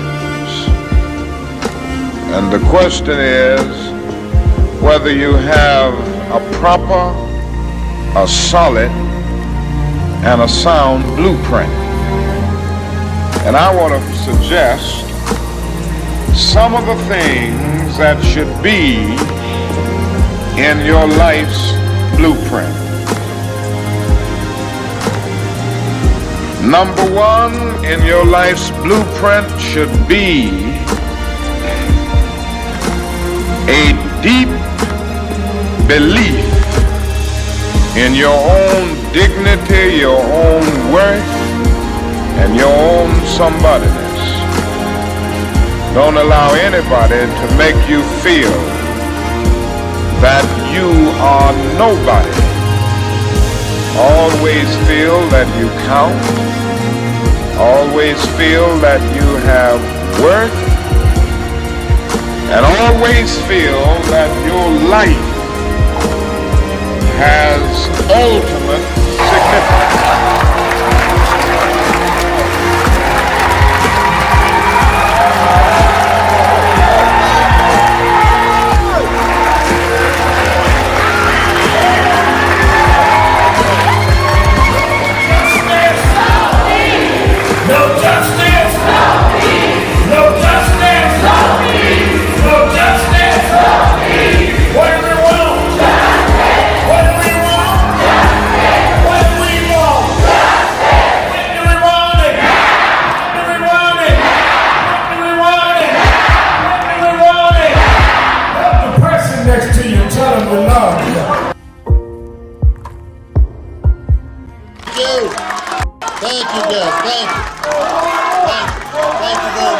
Let me thank Charlie King, Dr. Richardson. Most of all, let me thank Reverend Al Sharpton for bringing us all here together today in the Urban Action Network. I am proud to be a candidate for the presidency of the United States of America. But I am mindful that I wouldn't be here if it had not been for Reverend Al Sharpton running for president, and Carol Moseley Brown running for president, and Jesse Jackson running for president, and Shirley Chisholm running for president. They paved the way, and I stand on their shoulders. And I'm proud to acknowledge that debt that I owe. I appreciate Reverend Sharpton for being a voice for the voiceless and a champion for the dispossessed. And as we saw last week, he's still on the front lines, fighting a good fight. And we are thankful for his energy and his willingness to challenge the conventional wisdom. I'm also thankful that Reverend Sharpton has built this organization because what he understands is that change in America doesn't happen from the top down. Change happens from the bottom up. Change happens when millions of voices set the agenda and hold those in power accountable.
real. I am your host, Reverend Al Sharpton. Attorney Jennifer Jones Austin is our co-host, as she is every Thursday this hour. Let me go to the phone. Let me ask this, Jenny. As we see this, and I'm again going on your policy background and legal background, as we see what happened in Texas, and they have succeeded in voting to now carve out 5 new districts that it is predicted will be Republican. Gavin Newsom, the governor of California, said they're going to do redistricting there and counter that. And Governor Kathy Hochul here in New York, where you and I reside, is saying the same thing. Give us the difference in legalities, because as I understand it, Texas can do it by the state legislature. California and New York has to do it by a public vote. Explain the difference and what can and cannot be done. Absolutely. So the first thing that we've got to appreciate is the reason that California is even responding and seeking to do this is because of what happened in Texas. And so what Governor Abbott has said is that he would actually not be doing it if Texas had not done what it had done, meaning that he's not trying to just essentially one up. What he's trying to do is to ensure that he shuts down what they're actually doing, what Texas is actually doing. So in Texas, the legislature gets to decide whether or not the congressional lines can be redrawn. And the other thing that we have to appreciate is that in Texas, they were doing it outside of the timeline when they typically do it. The United States Census, the reason it's so important that people complete the census and tell the federal government how many people live in their household is because that's what then determines representation state by state, county by county. So in some states, the legislators can redraw the congressional district lines after the 2021 census. Here they were trying to do it by a special session to actually get it done in Texas outside of the regular timeline, which was 2021. What Governor Newsom is seeking to do is to figure out a way for the legislators to do it in California. In Texas, the state legislators are authorized to do it. In California, the state law requires that election officials mail a ballot to every voter 29 days before the election, saying that they want to do the redistricting. And so what he's trying to do is to see if he can change that, whereas the legislature would be able to do it and not just and it not have to go to the actual people of the state. The reason that it was always been about the people of the state making that decision is because they're the ones whose votes are going to be compromised by it. So that's what's happening there. He's got to see if he can get the authority for the legislative body to do it and not the voters themselves.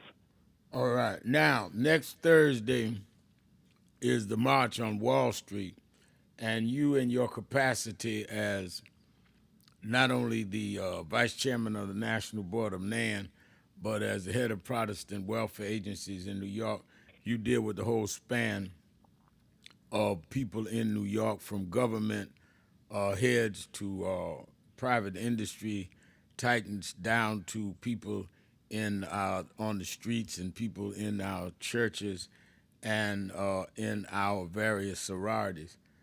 Why is this march so important to you? You've helped to co-organize it. You've hosted some of the meetings. What does this mean to you a week from today? It means so much. I don't think I have enough time to even tell you how much it means to me. First and foremost, what we know in America is that everything that, from the day we got here as our ancestors were brought here against their will, we know that everything in America has been about economic and political power and preserving economic and political power in the hands of a few. We know that it has been about those who have having more, and those who have none or having little continuing to have the least. And when we look at how power structures are set up in America, what we know all too well is that there's a very strong relationship between corporate power, businesses that play at the highest levels, and government. We know that corporate dollars very often fuel lobbying efforts and campaigns for elected officials. We know that corporate leaders who serve in C-suite and other positions in corporate America have great influence in our government. And so we know that when Donald Trump says that he wants to find ways of limiting the ability of people of color, particularly black Americans, from getting ahead, when he wants to end diversity, equity, inclusion, when he is cutting programming dollars for affirmative action and for supports that make sure that people of color, black children, have educational opportunities, when he is cutting the amount of money that black students can get for federal loans to go to college and to go to graduate school, we know that the people who have an ability to push back and not just go along are the corporate entities. We know that they benefit most from this economic and political imbalance. And so we have to let them know that we're not just going to turn over our dollars to them. We're not just going to stand idly by while they play along with Donald Trump. That's why it's so important to me, because at the end of the day, if we don't stand up to corporate America, then they'll continue to just, play ball with Donald Trump, keep us from earning fair wages, living wages, wages that allow us to build essential wealth and opportunity that allow our children and families to get ahead. We have to go to corporate America. They benefit from us being in a state of deprivation. We have to push them and challenge them. Let's go to Leon in Dallas, Texas. Leon. Good afternoon, ladies and gentlemen. Good afternoon. Good afternoon. Yes, you're absolutely right, Attorney Austin. It's a power struggle going on. And you mentioned business. I saw where the CEO of Target stepped down, and Target's revenues have been declining because of the boycott. So, hitting the corporations in their pocketbook in response to what they're bending their knee to Trump is an excellent way to try to fight back, because we're being attacked. I've got a friend who, by the name of Charles, who works for one of the state representatives here in Texas, and he was asking me about what about the possibility of a class action lawsuit filed on behalf of the voting public against these redistricting tactics. And I'm a computer guy, I'm not a lawyer, so I said, well, why don't we ask Attorney Austin and on Al Sharpton show and see if she had any opinion on what could be done to try to do something to slow down this juggernaut that the Republicans seem to have going for them. Can you speak to that, Attorney? So, two things you want to think about here. The first is that the redistricting. One of the things that the legislators, the Democrat legislators, should be able to show is that this redistricting, the lines that they've been drawn, actually are racially discriminatory. And then what would happen is that they would file suit. One, the battle lines of draw, if you will, the redistricting lines of draw, should themselves file suit. And individuals could do the same, saying these lines have been redrawn. It's the Voting Rights Act of 1960. The Voting Rights Act was gutted in part to say that you cannot You cannot change election laws, including redistricting, in ways that are racially discriminatory without first going to the courts to get approval to do so. What's happening here is that they are actually changing them because they no longer have that provision in place. But that doesn't mean that you can't go after the fact and say, look, they drew them, and now they're discriminatory. We want to, we want them to be repealed. We want to take action against the government. So let me just make sure I'm clear in what I just said here. The Supreme Court, when they gutted the Civil Rights Act, what they took away was the requirement that in advance of changes in election laws, redistricting rules, and the like, that the localities were to go before the court and get authority before they could do it and show that there was no racial discrimination. They removed that, but it did not remove that you can now go back after the fact and say, look what's happened here. It's racially discriminatory. Knock it down. So there is that possibility, and yes, there is a possibility that you can file a class action lawsuit against a government when it has violated your rights. So you could do that, but the state itself and Democrat legislators would be able to do that also. So what he was, his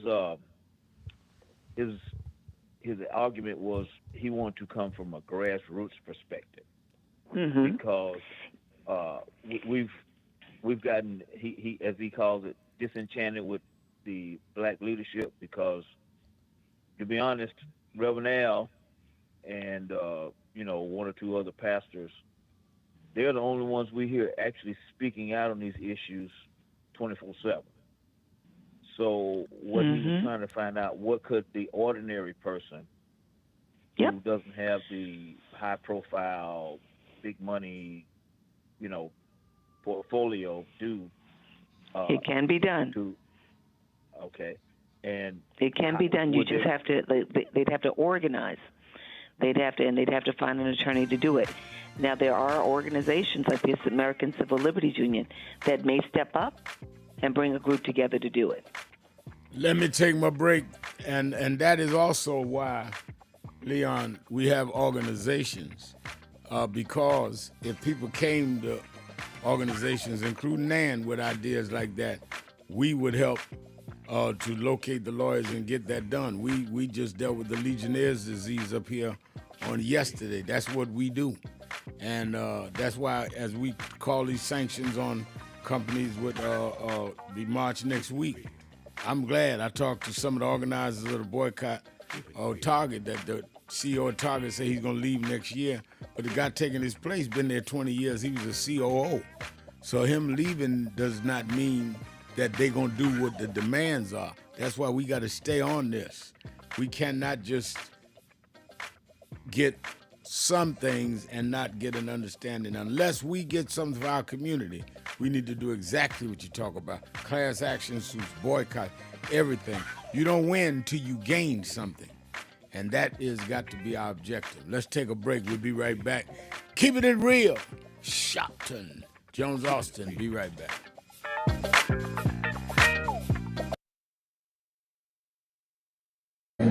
Of reference.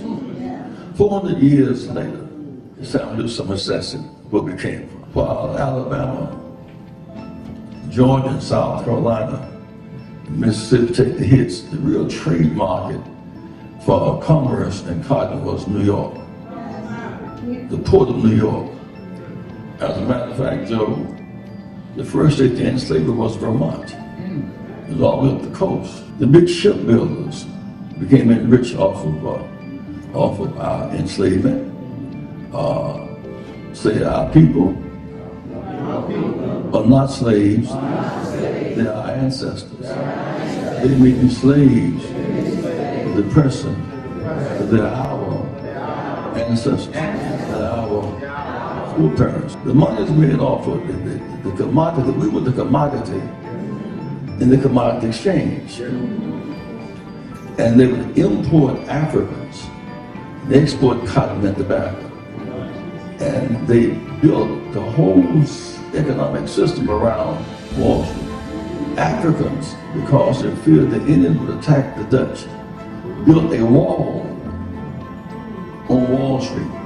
That's why they named it Wall Street. It's the Africans, with logs and trees, they built a wall around Wall Street to keep the Indians from attacking the Dutch. So Wall Street was named after us.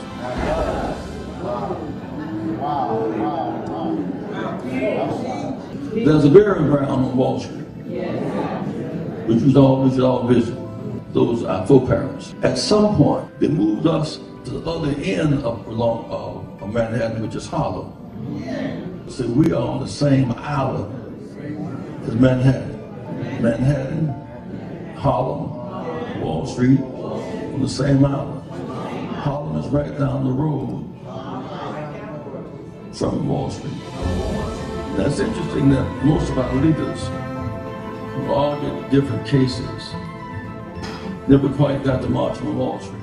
That was Reverend Jesse Jackson speaking at National Action Network's House of Justice in 2020, saying that we'd ignored dramatizing, putting the spotlight on the economic inequalities, the economic issues of this country by never having marched on Wall Street en masse. Well, on August 28th, 5 years later, we're going to do just that.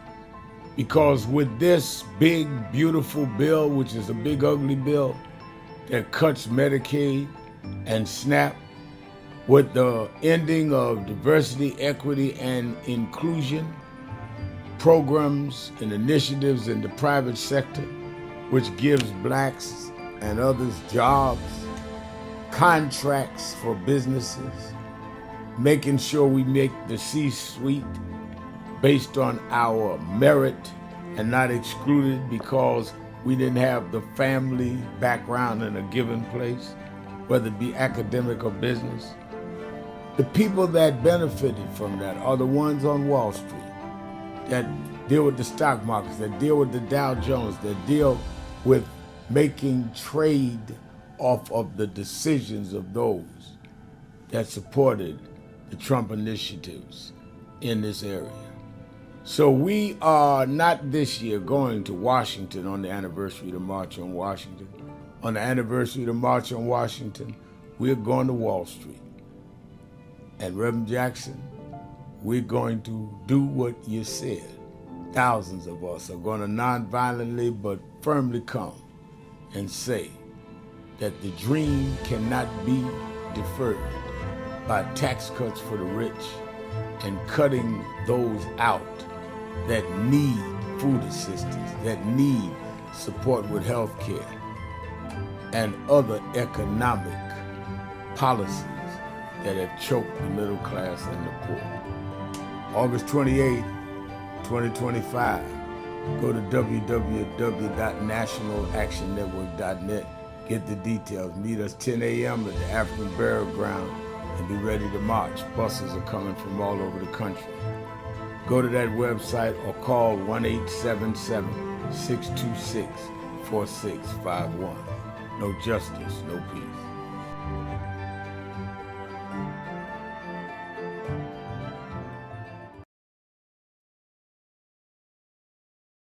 One year ago and change, 67 weeks ago, we started marching every Thursday, am I right, on the offices of Bill Ackman. Bill Ackman was the architect of ending DEI, which is diversity, equity, and inclusion. He started it.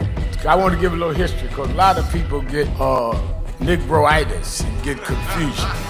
I don't even mind your ego, everybody need one, but you don't have to become contrary and duplicitous. We got to have integrity even among those with ego. So we started when they first came out against DEI. Now Ackman and them started it going at Harvard University, forcing out the first black woman and first black president of Harvard. We went to his office and been going 67 weeks. I went first 10 to 12 weeks. And this brother, stand up, Reverend Ron McHenry, coordinator, House of Justice. This brother has been there every week. Many of you here in the audience have marched every week. So we didn't just get in this, we were in it the day they came at Claudine Guy. Last year's convention, we dealt with DEI. This year we said that we're going at these corporations that had come out against DEI. Many of you, most of y'all I'm looking at was at the convention. And we hit Pepsi. Pepsi called and said, all right, we 8-9 days in, we agree to meet. And we went, purchased New York, chairman of our board, Reverend Dr. W. Franklin Richardson, and Carol Wallace, who's a special advisor to us on finance, and laid out to them that one, we don't care what you call it, DEI, IED. Y'all are gonna keep your commitments in terms of the black community. And that means we don't want special privilege, but we do not want to be specially excluded. This is not about we don't want merit. We feel if our people are at the table, we can beat anybody on merit in many cases. So we want from employment to your board, to how you deal with marketing, to who does your financial investment. We want to go across the board with that. Otherwise, if you don't want to deal with the question of diversity in how you do your business, then don't deal with diversity in your consumer base, because you don't believe in diversity. So we just will try to remove all the dollars we can from buying your stuff. In fact, I told the chairman, met with the chairman of the board, met with the CEO. I said, in fact, I learned that not from growing up civil rights, I learned that from Donald Trump. I said, what do you mean? I said, Donald Trump says he's gonna redo tariffs, that if he doesn't get what he wants for the country, they were gonna raise the tariff. I'm doing the black tariff reverse. If we don't get what we want, I mean, y'all can't be for Trump and tariff and not be for us in the African American community with a tariff. Rev, you know, you were right there From the beginning. with the stuff that Yep. was going on in Brooklyn at that time, at Howard Beach. You were right there. He had in one of the early movies, he had my name. Then he put me in Malcolm, but I wasn't even old enough to know Malcolm. So we've been through it all. For those who see Malcolm X, it's 3 hours. But fast forward to the scene with yourself, Yep. Bobby Seale. Right. Bobby Seale, Denzel, and me. Yeah. Denzel was on the set. Now, let me ask a question. Yep. What was your weight on that scene? Probably about 270. I was bigger then. Yeah. Still had the hair, man. And you had the head on. Yeah, it was Denzel, yourself, and Bobby Seale. Yeah, all in one scene. And also, there was no cut, so we went like this. That's right. That's right. That's right. Yeah. Only Spike could have done that. It's my brother right here. My baby. Brooklyn's in the house. Yes, sir. Brooklyn's in the house. BK.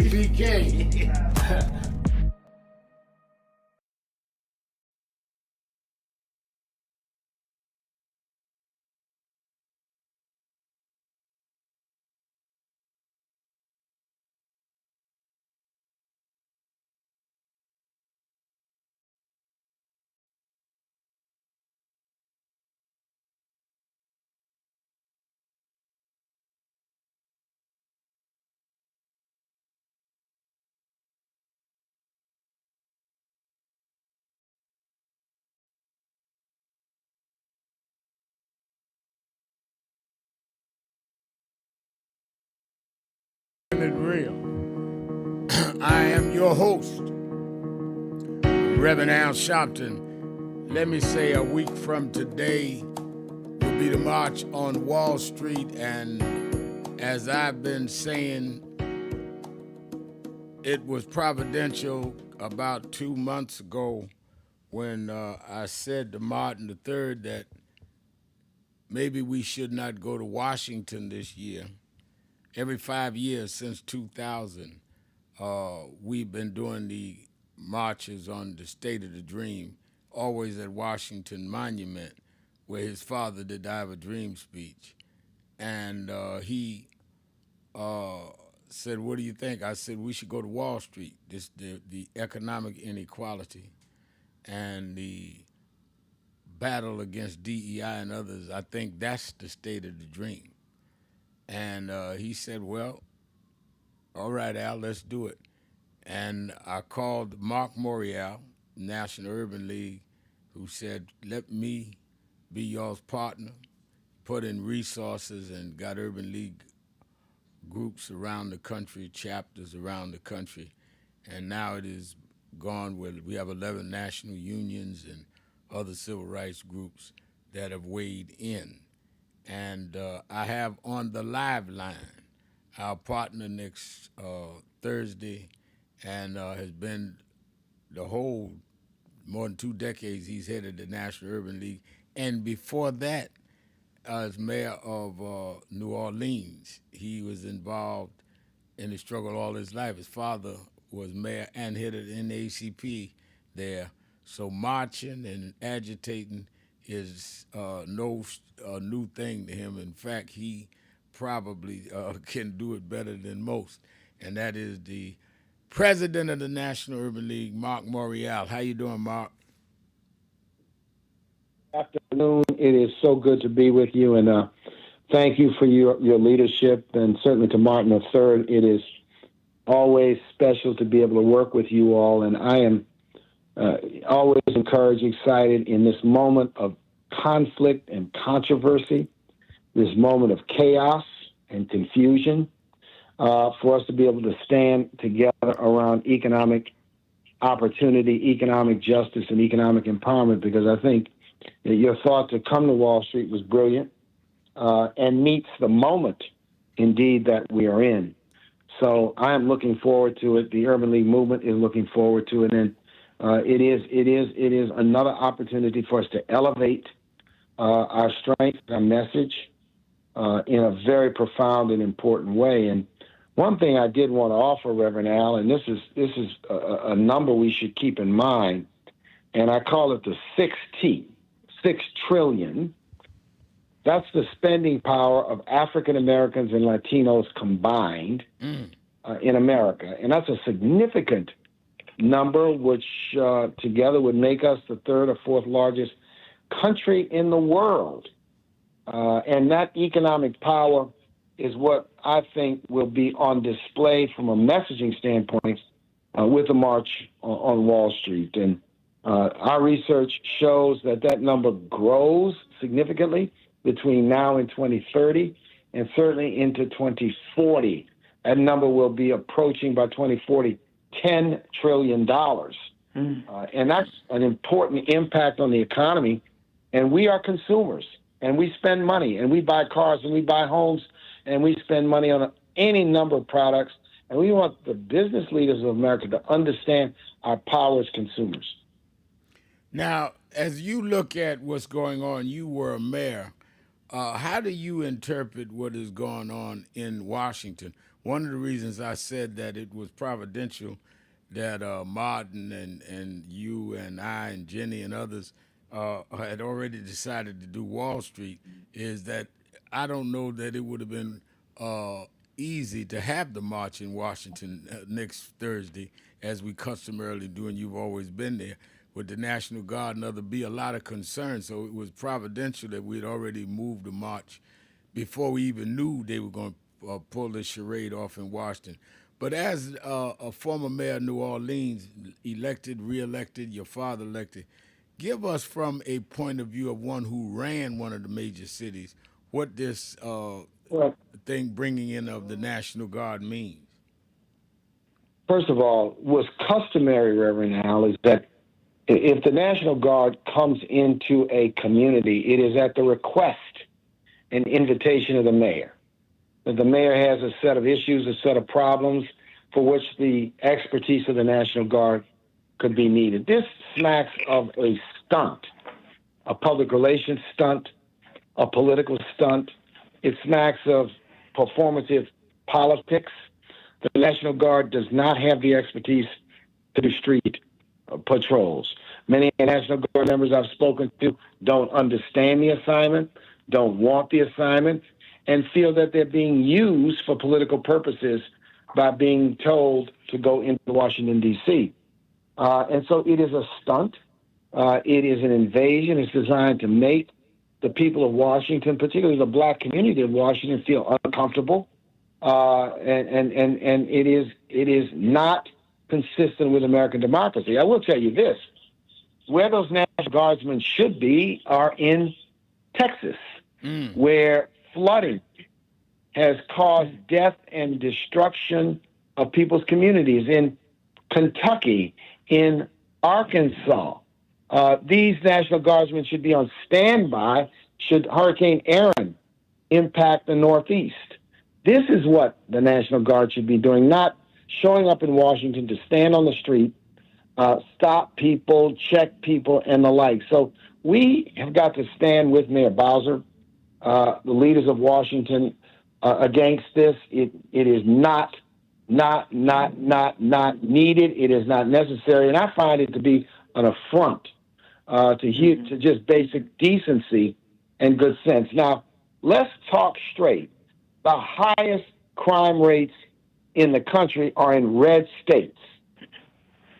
Many of these cities, whether it's Mayor Bowser or Mayor Bibb in Cleveland, Mayor Scott in Baltimore, a number of these African-American mayors have led historic declines in crime in their communities. But what's being told to the public is a complete fantasy, a lie, and just complete false narrative that Washington, D.C. is over. That's not to say we have challenges in our community, but when you cut all the violence interruption programs in the big ugly bill, and then you turn around and say, by the way, I'm going to do something about crime, it rings hollow. Absolutely. Do you think that there can be some way that all of us can unite around these issues in terms of supporting mayors under siege? Because the president has also said he may go after L.A., Oakland, and I believe Chicago and New York. How should we respond? I think we have to call it for what it is. It's an effort to create de facto police states in our communities.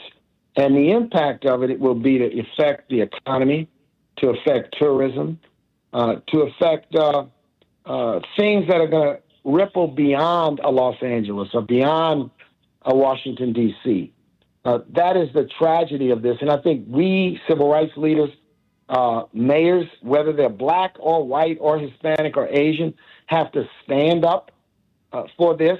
And maybe we ought to call the president's hand and his administration's hand with respect to, if you want to do something more about the violence in our communities, let's confront the problem of guns, right? Let's confront the need for greater investments in our young people, in reentry, to put a tamp down on recidivism. There are smart things that the federal government can do beyond performative politics of sending in the National Guard into our cities, which has no impact, no effect, and is only for political talking points. All right. Well, I appreciate you being on. We're looking forward to Yes, marching sir. together We'll next see you next Thursday. week. Yes, sir. Mark Morial. No justice, no peace. That's our slogan. We will be together next week. Let's take a break. We'll be right back. Sharpton, keeping it real. Be right back. Keeping it real.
weekend assignment about really confronting and stopping your laziness and mind.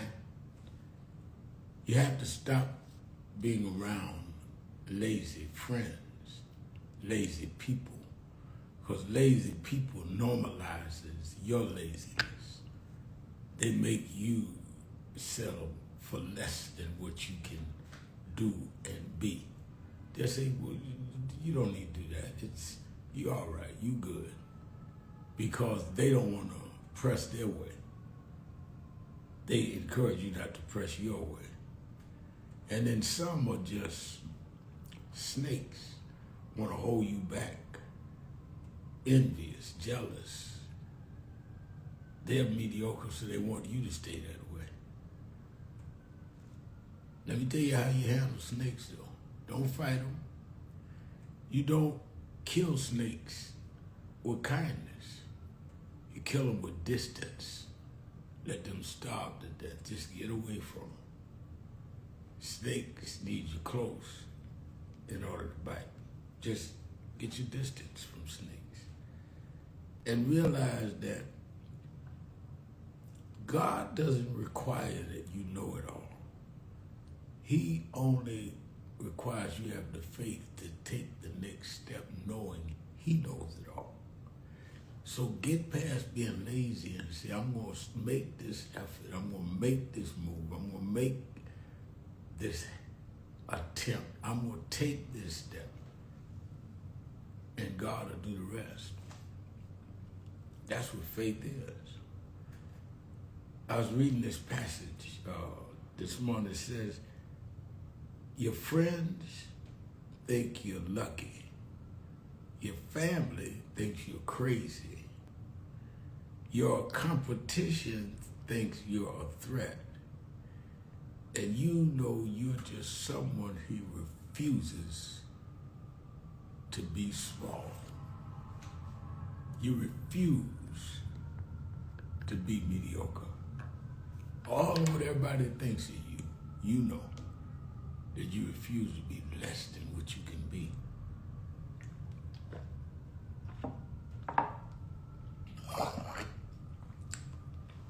Others look at you as complicated. Don't let people complicate what you know is simple. You just refuse to be reduced to someone else's measure of you.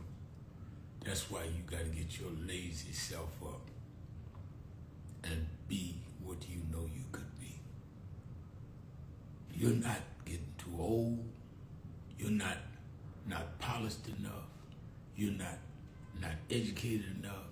You're not one that doesn't have enough connections or contacts. You're just lazy. All that stuff you don't have, you can get. It's within your reach. Now put it within your grasp. Thing past hope. Because, I grew up, like I said, single mama on welfare.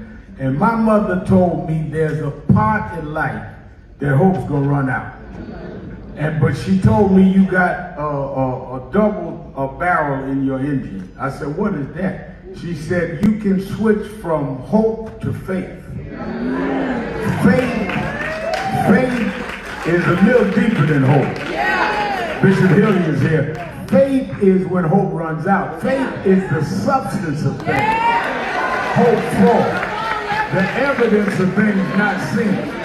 Faith is when we were emancipated after 246 years of slavery and walked off the plantations with no education, no money, no future. And we built black churches and black colleges and black fraternities. We had faith. Faith made us stand up to the most powerful nation in the world and turn it around. Faith means we went from the back of the bus to the front of the White House. We come this far by faith, leaning on the Lord, trusting in His holy word. He never failed us yet.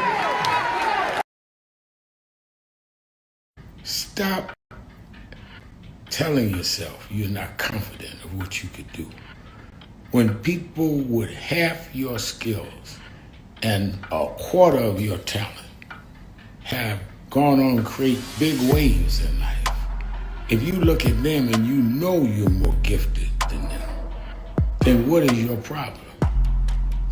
You are looking for someone to come and drag you into success. You've got to use what you have, which is, in my judgment, more skillful than others I've known in your area. Use that and believe in that, and your confidence will build up as you get going and start doing. And don't chase the spotlight. Sharpen your skills. Live in your purpose. And you'll get so good the spotlight will be chasing you. Be so good they can't help but talk about you and put the spotlight on you. You don't get your energy from chasing the spotlight. You get your energy by chasing your purpose. The spotlight and other adulation will come with it. Have a great day.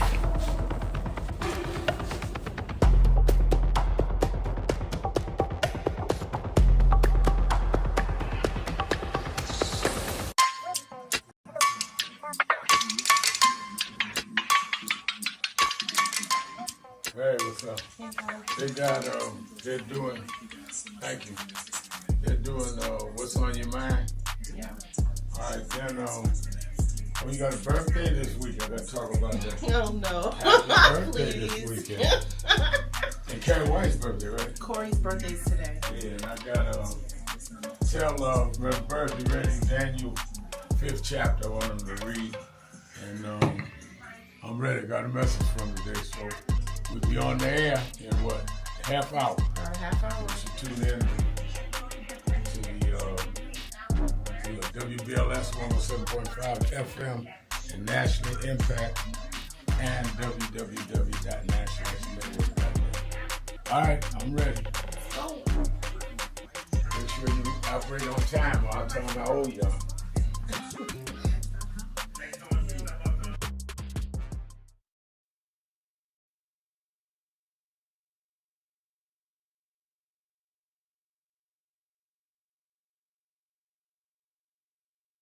I'm your host, Keepin' It Real.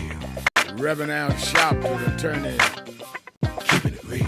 Jennifer Jones Austin is our co-host. Jenny Frederick McLeod is writing on the message page. I appreciate the way Attorney Austin explained what took place in Texas.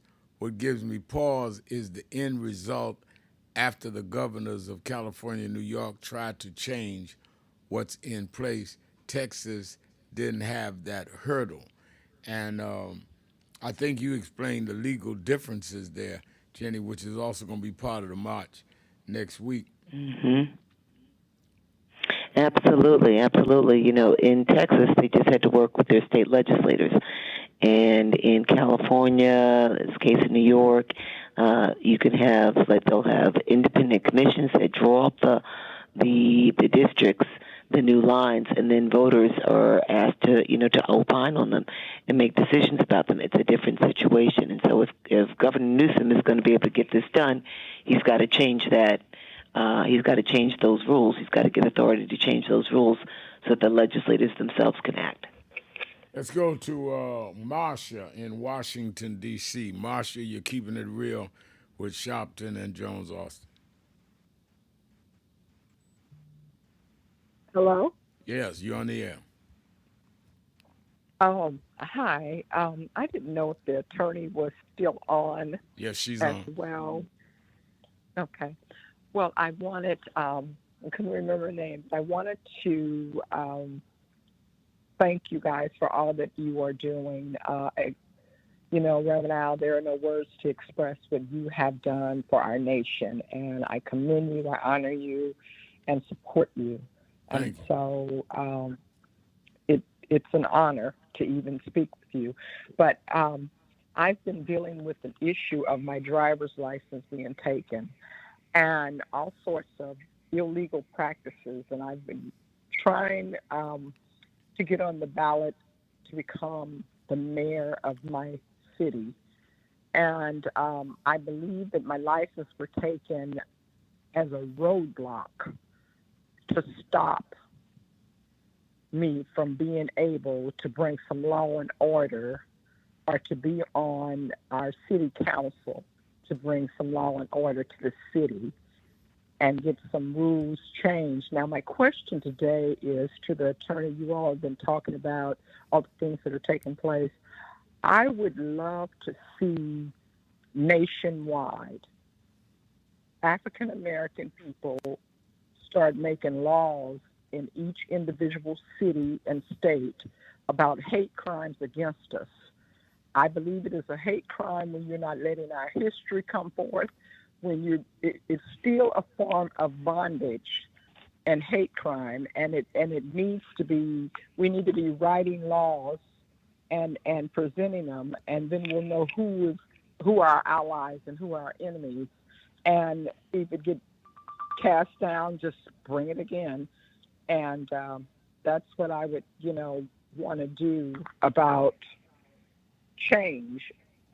I believe that, Trump is doing the most, and he needs to stop. And what will stop him is if we give him something, when we counteract every little hate crime that is executed, and that we're going to be at the bottom after we build this nation, and you've taken our money, and now you've given us no credit for it, and then you want to tell us that you want to cut Social Security. Can you give us our money back that we paid while we were working? You took federal money that we ought to be as almost like an insurance policy, that we should be covered in a time of need. I don't think that he needs to get away with this. We need to stop him at the gate, or give him something to do, because it's apparently that he's restless and he's trying to take us backwards, and we're not going. Yeah, well, thank you for your call. I think, Jenny, the hate crimes not only needs to be there, they need to be enforced. Because the problem is, if you have the wrong mayor, governor, and certainly president, you could have the laws on the books and they will not be enforced. Yeah, and I think the other thing, I do appreciate when she says, do we need to write the laws? There are hate crime laws on the books, but hate crimes typically are tied to an actual physical offense, like, assault or murder, manslaughter. And we need to be looking at these civil offenses, because these are civil, they do mental and emotional damage, and they can also do compensatory damage, like essentially set up harms by way of advancement and the like. We need to be looking at what are the ways that we can push back, and they may not be considered criminal offenses, but civil offenses. Let's go to Bertha in Cleveland, Ohio. Bertha.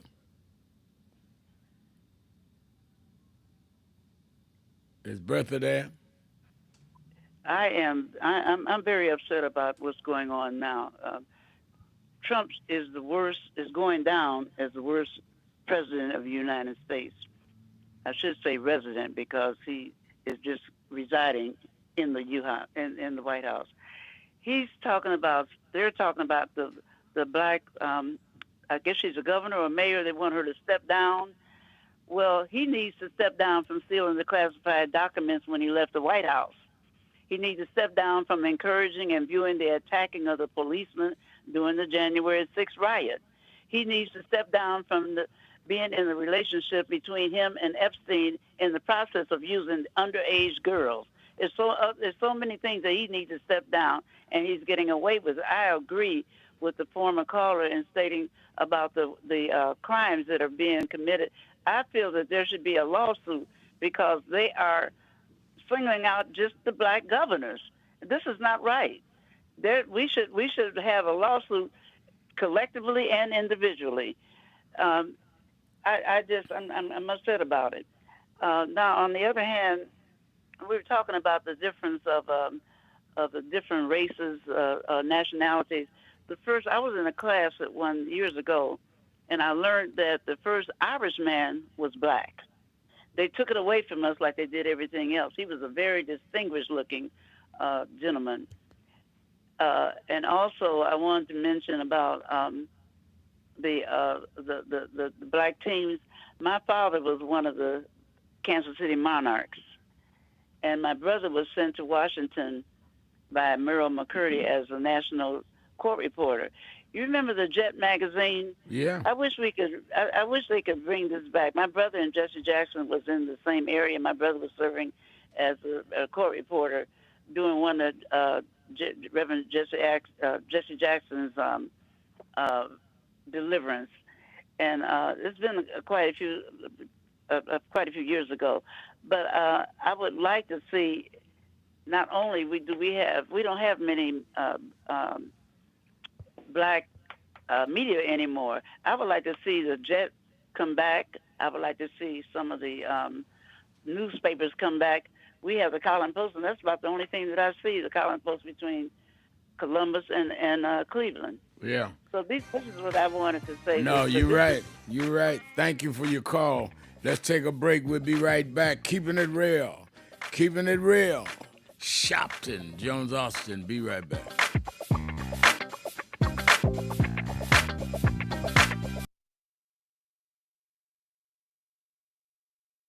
It's been a long time coming, but I'm 1968. Dr. Martin Luther King was killed in Memphis, Tennessee. And it has been the commitment of National Action Network to always, in the month he was killed, to let them know they killed the dreamer. I have a dream today. They can't kill the dreamer.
Let me thank Charlie King, Dr. Richardson. Most of all, let me thank Reverend Al Sharpton for bringing us all here together today. In the Urban Action Network, I am proud to be a candidate for the presidency of the United States of America. But I am mindful that I wouldn't be here if it had not been for Reverend Al Sharpton running for president, and Carol Moseley Brown running for president, and Jesse Jackson running for president, and Shirley Chisholm running for president. They paved the way, and I stand on their shoulders. And I'm proud to acknowledge that debt that I owe.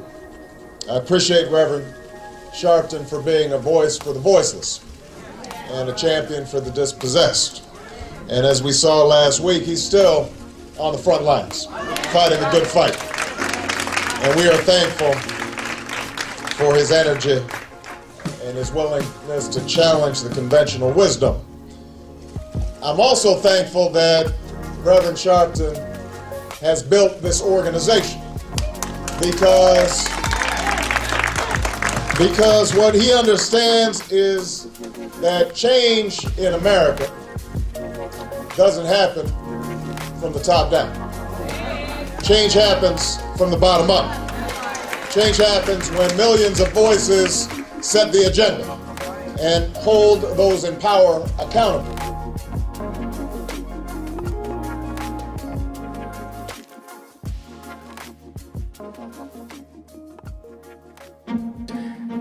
Look at the story. We celebrated Good Friday and Easter just a couple of weeks ago. Well, there's a message in that. I heard a preacher talk about this the other week. The thing that people forget, I want you to keep this in mind, is they crucified Jesus. Those of us that are Christian believe they hung him on a cross, maligned him, mocked him. Wasn't enough to nail him. They mocked him, saying, if you be the king of the Jews, step down and deliver yourself. Mocked him. Ridiculed him. He wanted water, they gave him vinegar. Crowned him with a crown of thorn. When they should be giving you your celebratory, they're going to give you some attacks. But the end of the story was they went and laid him in Joseph's tomb. Didn't even have a family tomb. Didn't have insurance like some of us. Laid him in a borrowed tomb. But the third morning, this is the story they tell it. The third morning, when they came to where they laid him, he wasn't there. My message is to you today that don't let them catch you where they laid you. They may kill your name. They may crucify your character. They may tell you you are nothing from nowhere, but when they come to where they laid you, let you be gone on to somewhere else. I've been called everything but a child of God. They said I'd be nothing going nowhere. They castigated us. They called us troublemakers. They called us loudmouth. And when they came to see me go to jail, I wasn't there. They catch me on MSNBC now. They catch me leading marches now. I serve a God that not only will go through the crucifixion, but to bring you through the resurrection. We're going to resurrect in the city. Stand up, black man. Stand up, black woman. This is our time.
We've reduced a lot of our ministry to entertainment. Or who can hoop the loudest? Who could run around the pulpit more? Or who got the dresses fancy and don't deal with the ministry? Jesus healed more people than he preached to. Because there is in the healing your message. They followed Jesus because he healed a woman with the issue of blood. They followed Jesus because Jesus saw a blind man named Bartimaeus. A lot of us would have dismissed him because he was a broke, poor, homeless guy.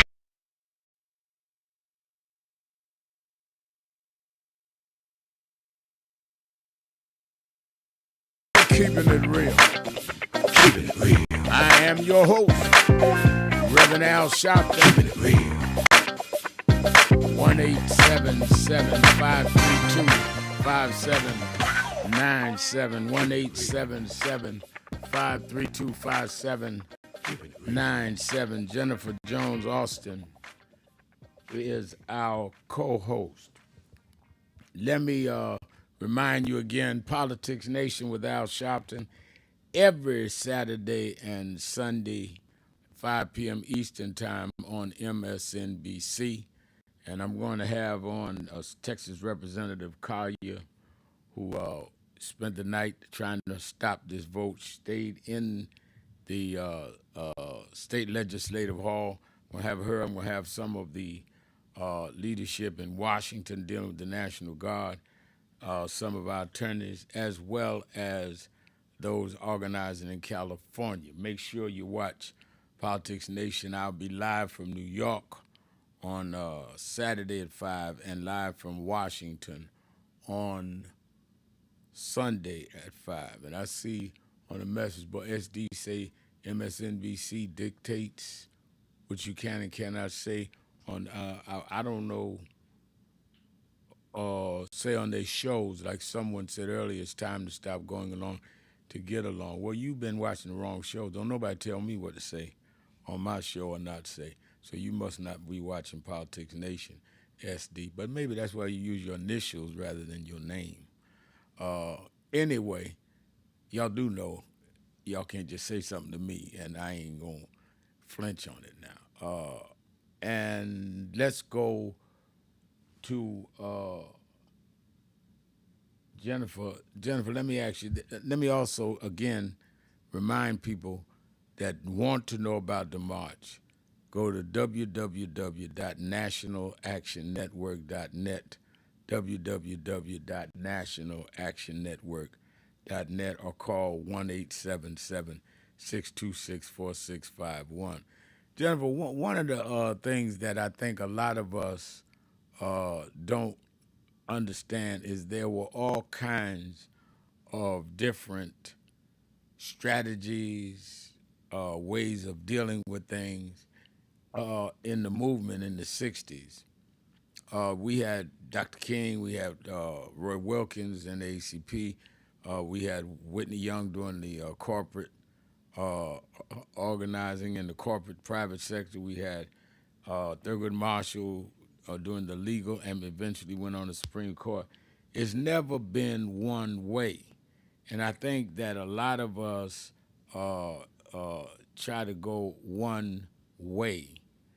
And I do not think we've ever been just one way.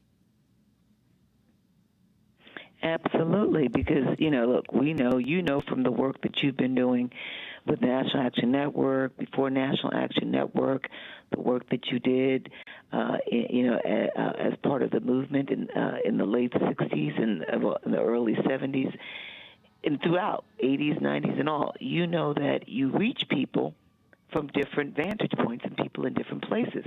And that different people have a way. Some people respond to people, certain people one way, and respond to people another way. Malcolm X. Many people responded to Malcolm X, right, who did not respond to Martin Luther King Jr. Many people responded to the Black Panthers, who did not respond to Martin Luther King. And so we know that it takes many people playing from their respective vantage points, their skills, and their strengths. And you've always been about that.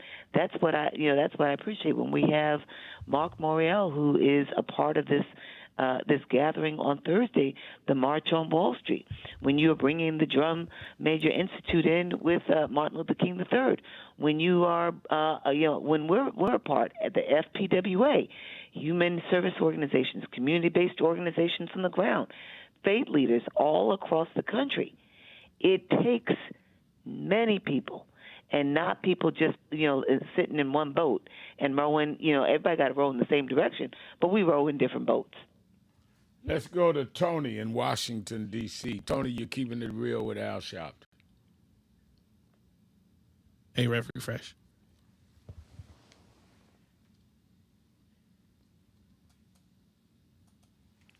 Okay, I don't see. Now I refresh my screen. All right, let me go to Todd. Todd in Cleveland, Ohio. Policy Day. Todd. I so wish I had more time to on this, because I really believe if you just studied it a little bit better, you would know the great value of these National Guard and these federal agents being in Washington, D.C., to the economy of D.C. and to the safety of D.C. The problem is not that they're there. The problem is that it was poorly implemented. That's the problem. And this is coming from somebody who believes that D.C. should have 2 senators and a representative as well in the House of Representatives. I believe that. I know Washington, D.C. citizens pay more in federal taxes than at least 12 states, probably as many as 20. I know these things. I know D.C. has 3 electoral college votes, even though they're the only place other than state that has that because of the 23rd Amendment.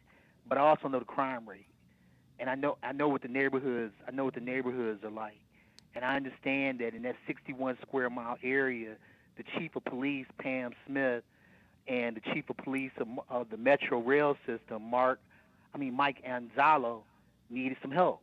They need some help, and if they had that help, then they could be better managers of that 61 square mile area that is Washington D.C. They should be talking with those people under their advisement, not under the president's advisement, under their advisement, and Louis Farabee, the chancellor for the school system. And the reason I bring him up, and the reason why I brought Pam Smith's education degree up last year, is because if the civics education was better for these kids who are not the majority of the criminals, they aren't students, teenage kids, that's not true. But if they had better civics education, there'd be better appreciation for when a municipal bond is put together for a private activity bond in the district to build a shopping plaza that has a grocery store and some other things that are appealing to the people. All right, but before you get into the business development, let's go back to your original statement. Explain to me how what the National Guard is structured for, how that had. Wait a minute, you can't answer a question you don't let me ask. How they are given what they are trained to do has anything to do with them coming in, aiding, assisting, and taking instructions from the local police chiefs that you mentioned? Their presence, and it's not necessarily just the National Guard, it's other federal agents as well that are put in there. Their presence prevents crime. That person. What evidence do you have of that? The crimes that have not occurred. Well, last week you had more arrests than you had the week before. So if arrests are measured, that's not true. You've seen national women. Well, I'm talking about what you brought up. You brought it up. I'm using your language to you. You had National Guard in South Central when we had 2 weeks of violence, and the National Guard couldn't bring that down. National Guards are not there to take orders from local police on how to deal with crime. National Guards are there as a military outfit to try and establish order, and they do it by any means necessary, and they listen to the heads of the National Guard. They don't come in and work under the guidance of the police chief of any municipality. What I said was their presence under the advisement of the chief of police would have been the better implementation, and it would be good that they're there for that purpose. And because they are there, but they're not. Well, actually they are. Actually they are, because How? they did try to put the head of the DEA over Pam Smith, but they pushed back and backed that away from her. How is so putting whoa? Now you double talking. How is putting the head of the Pam Smith get your language? Then they can advise me it's a takeover. What I said is it wasn't. There goes back to the poor implementation, and then the city pushed back and said, "No, you're not going to be over the chief of police. No, you're not. You could come in here and work. You're going to lose this lawsuit." So they backed up off of it. Now they're in a situation where, okay, we can't run over them, so let's use their understanding of what the problem is and give them the help that they say they need, and that includes the head of Metro Rail, Mike Anzalo. That's the way to do it, and then their presence alone will help prevent crime so that the actual crime fighters for the city can actually get caught up on reports and actually follow up on investigations, because they know that guardsman or that unknown person that they don't know is a federal agent out there is enough to keep people from doing stupid stuff, and then they can go follow up on the stuff they haven't been able to prioritize. The problem I got, Jenny went to law school and good schools, so I just listened to what somebody say, and you just doubly contradicted yourself.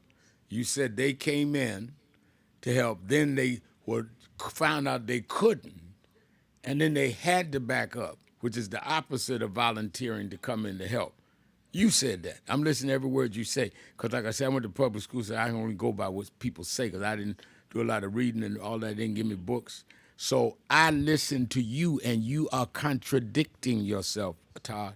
You're not absorbing what I'm saying, Reverend. But no, I'm not. I'm think listening. contradicting. I'm listening to what you're saying. But you're repeating You said back that to they me. came in and then they backed them up. And that's when they backing up is not taking advisement. Backing up is not coming in. I mean, you got the wrong show to try this, brother. They have no business, none, going in any city, taking over with a military operation without sitting down in advance and having the cooperation of the mayor and the local law enforcement. Not come in like gangbusters, and then when they are forced by the courts to back up, then all of a sudden, can we sing Come By Here? That's a lot of nonsense. What I repeatedly said was the implementation was poor, and it was, but the presence is a good idea, and now they have to work under the advisement of the chief of police, which is what they're doing, and it's helping. That's not double talking. No. That's not double talking They're at not all. working under the advisement of the police. Oh, yes, I'll they be in are. Washington. They are not. They just had They just had Hegseth and Vance go to where the National Guard was yesterday in Union Station. They're not dealing with the law. What are you talking about? Todd, you're usually very bright. You're fabricating stuff. Not only am I not fabricating No, it, you not are only am I- fabricating. You are clearly fabricating. When J.D. Vance and Hegseth and Stephen Miller went to Union Station yesterday, they ain't doing that under the advisement of the local police. That's a fabrication. I wish we did have more time. Call me tomorrow. We can talk about this. I'm not gonna let misinformation go. You dealing with people's lives, and it's wrong. It's dead wrong, and you can't rationalize and intellectualize it.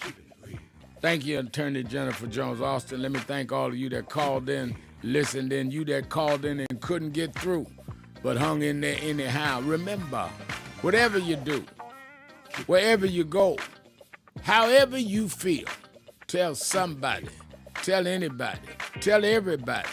Reverend Al told you personally and told Todd too.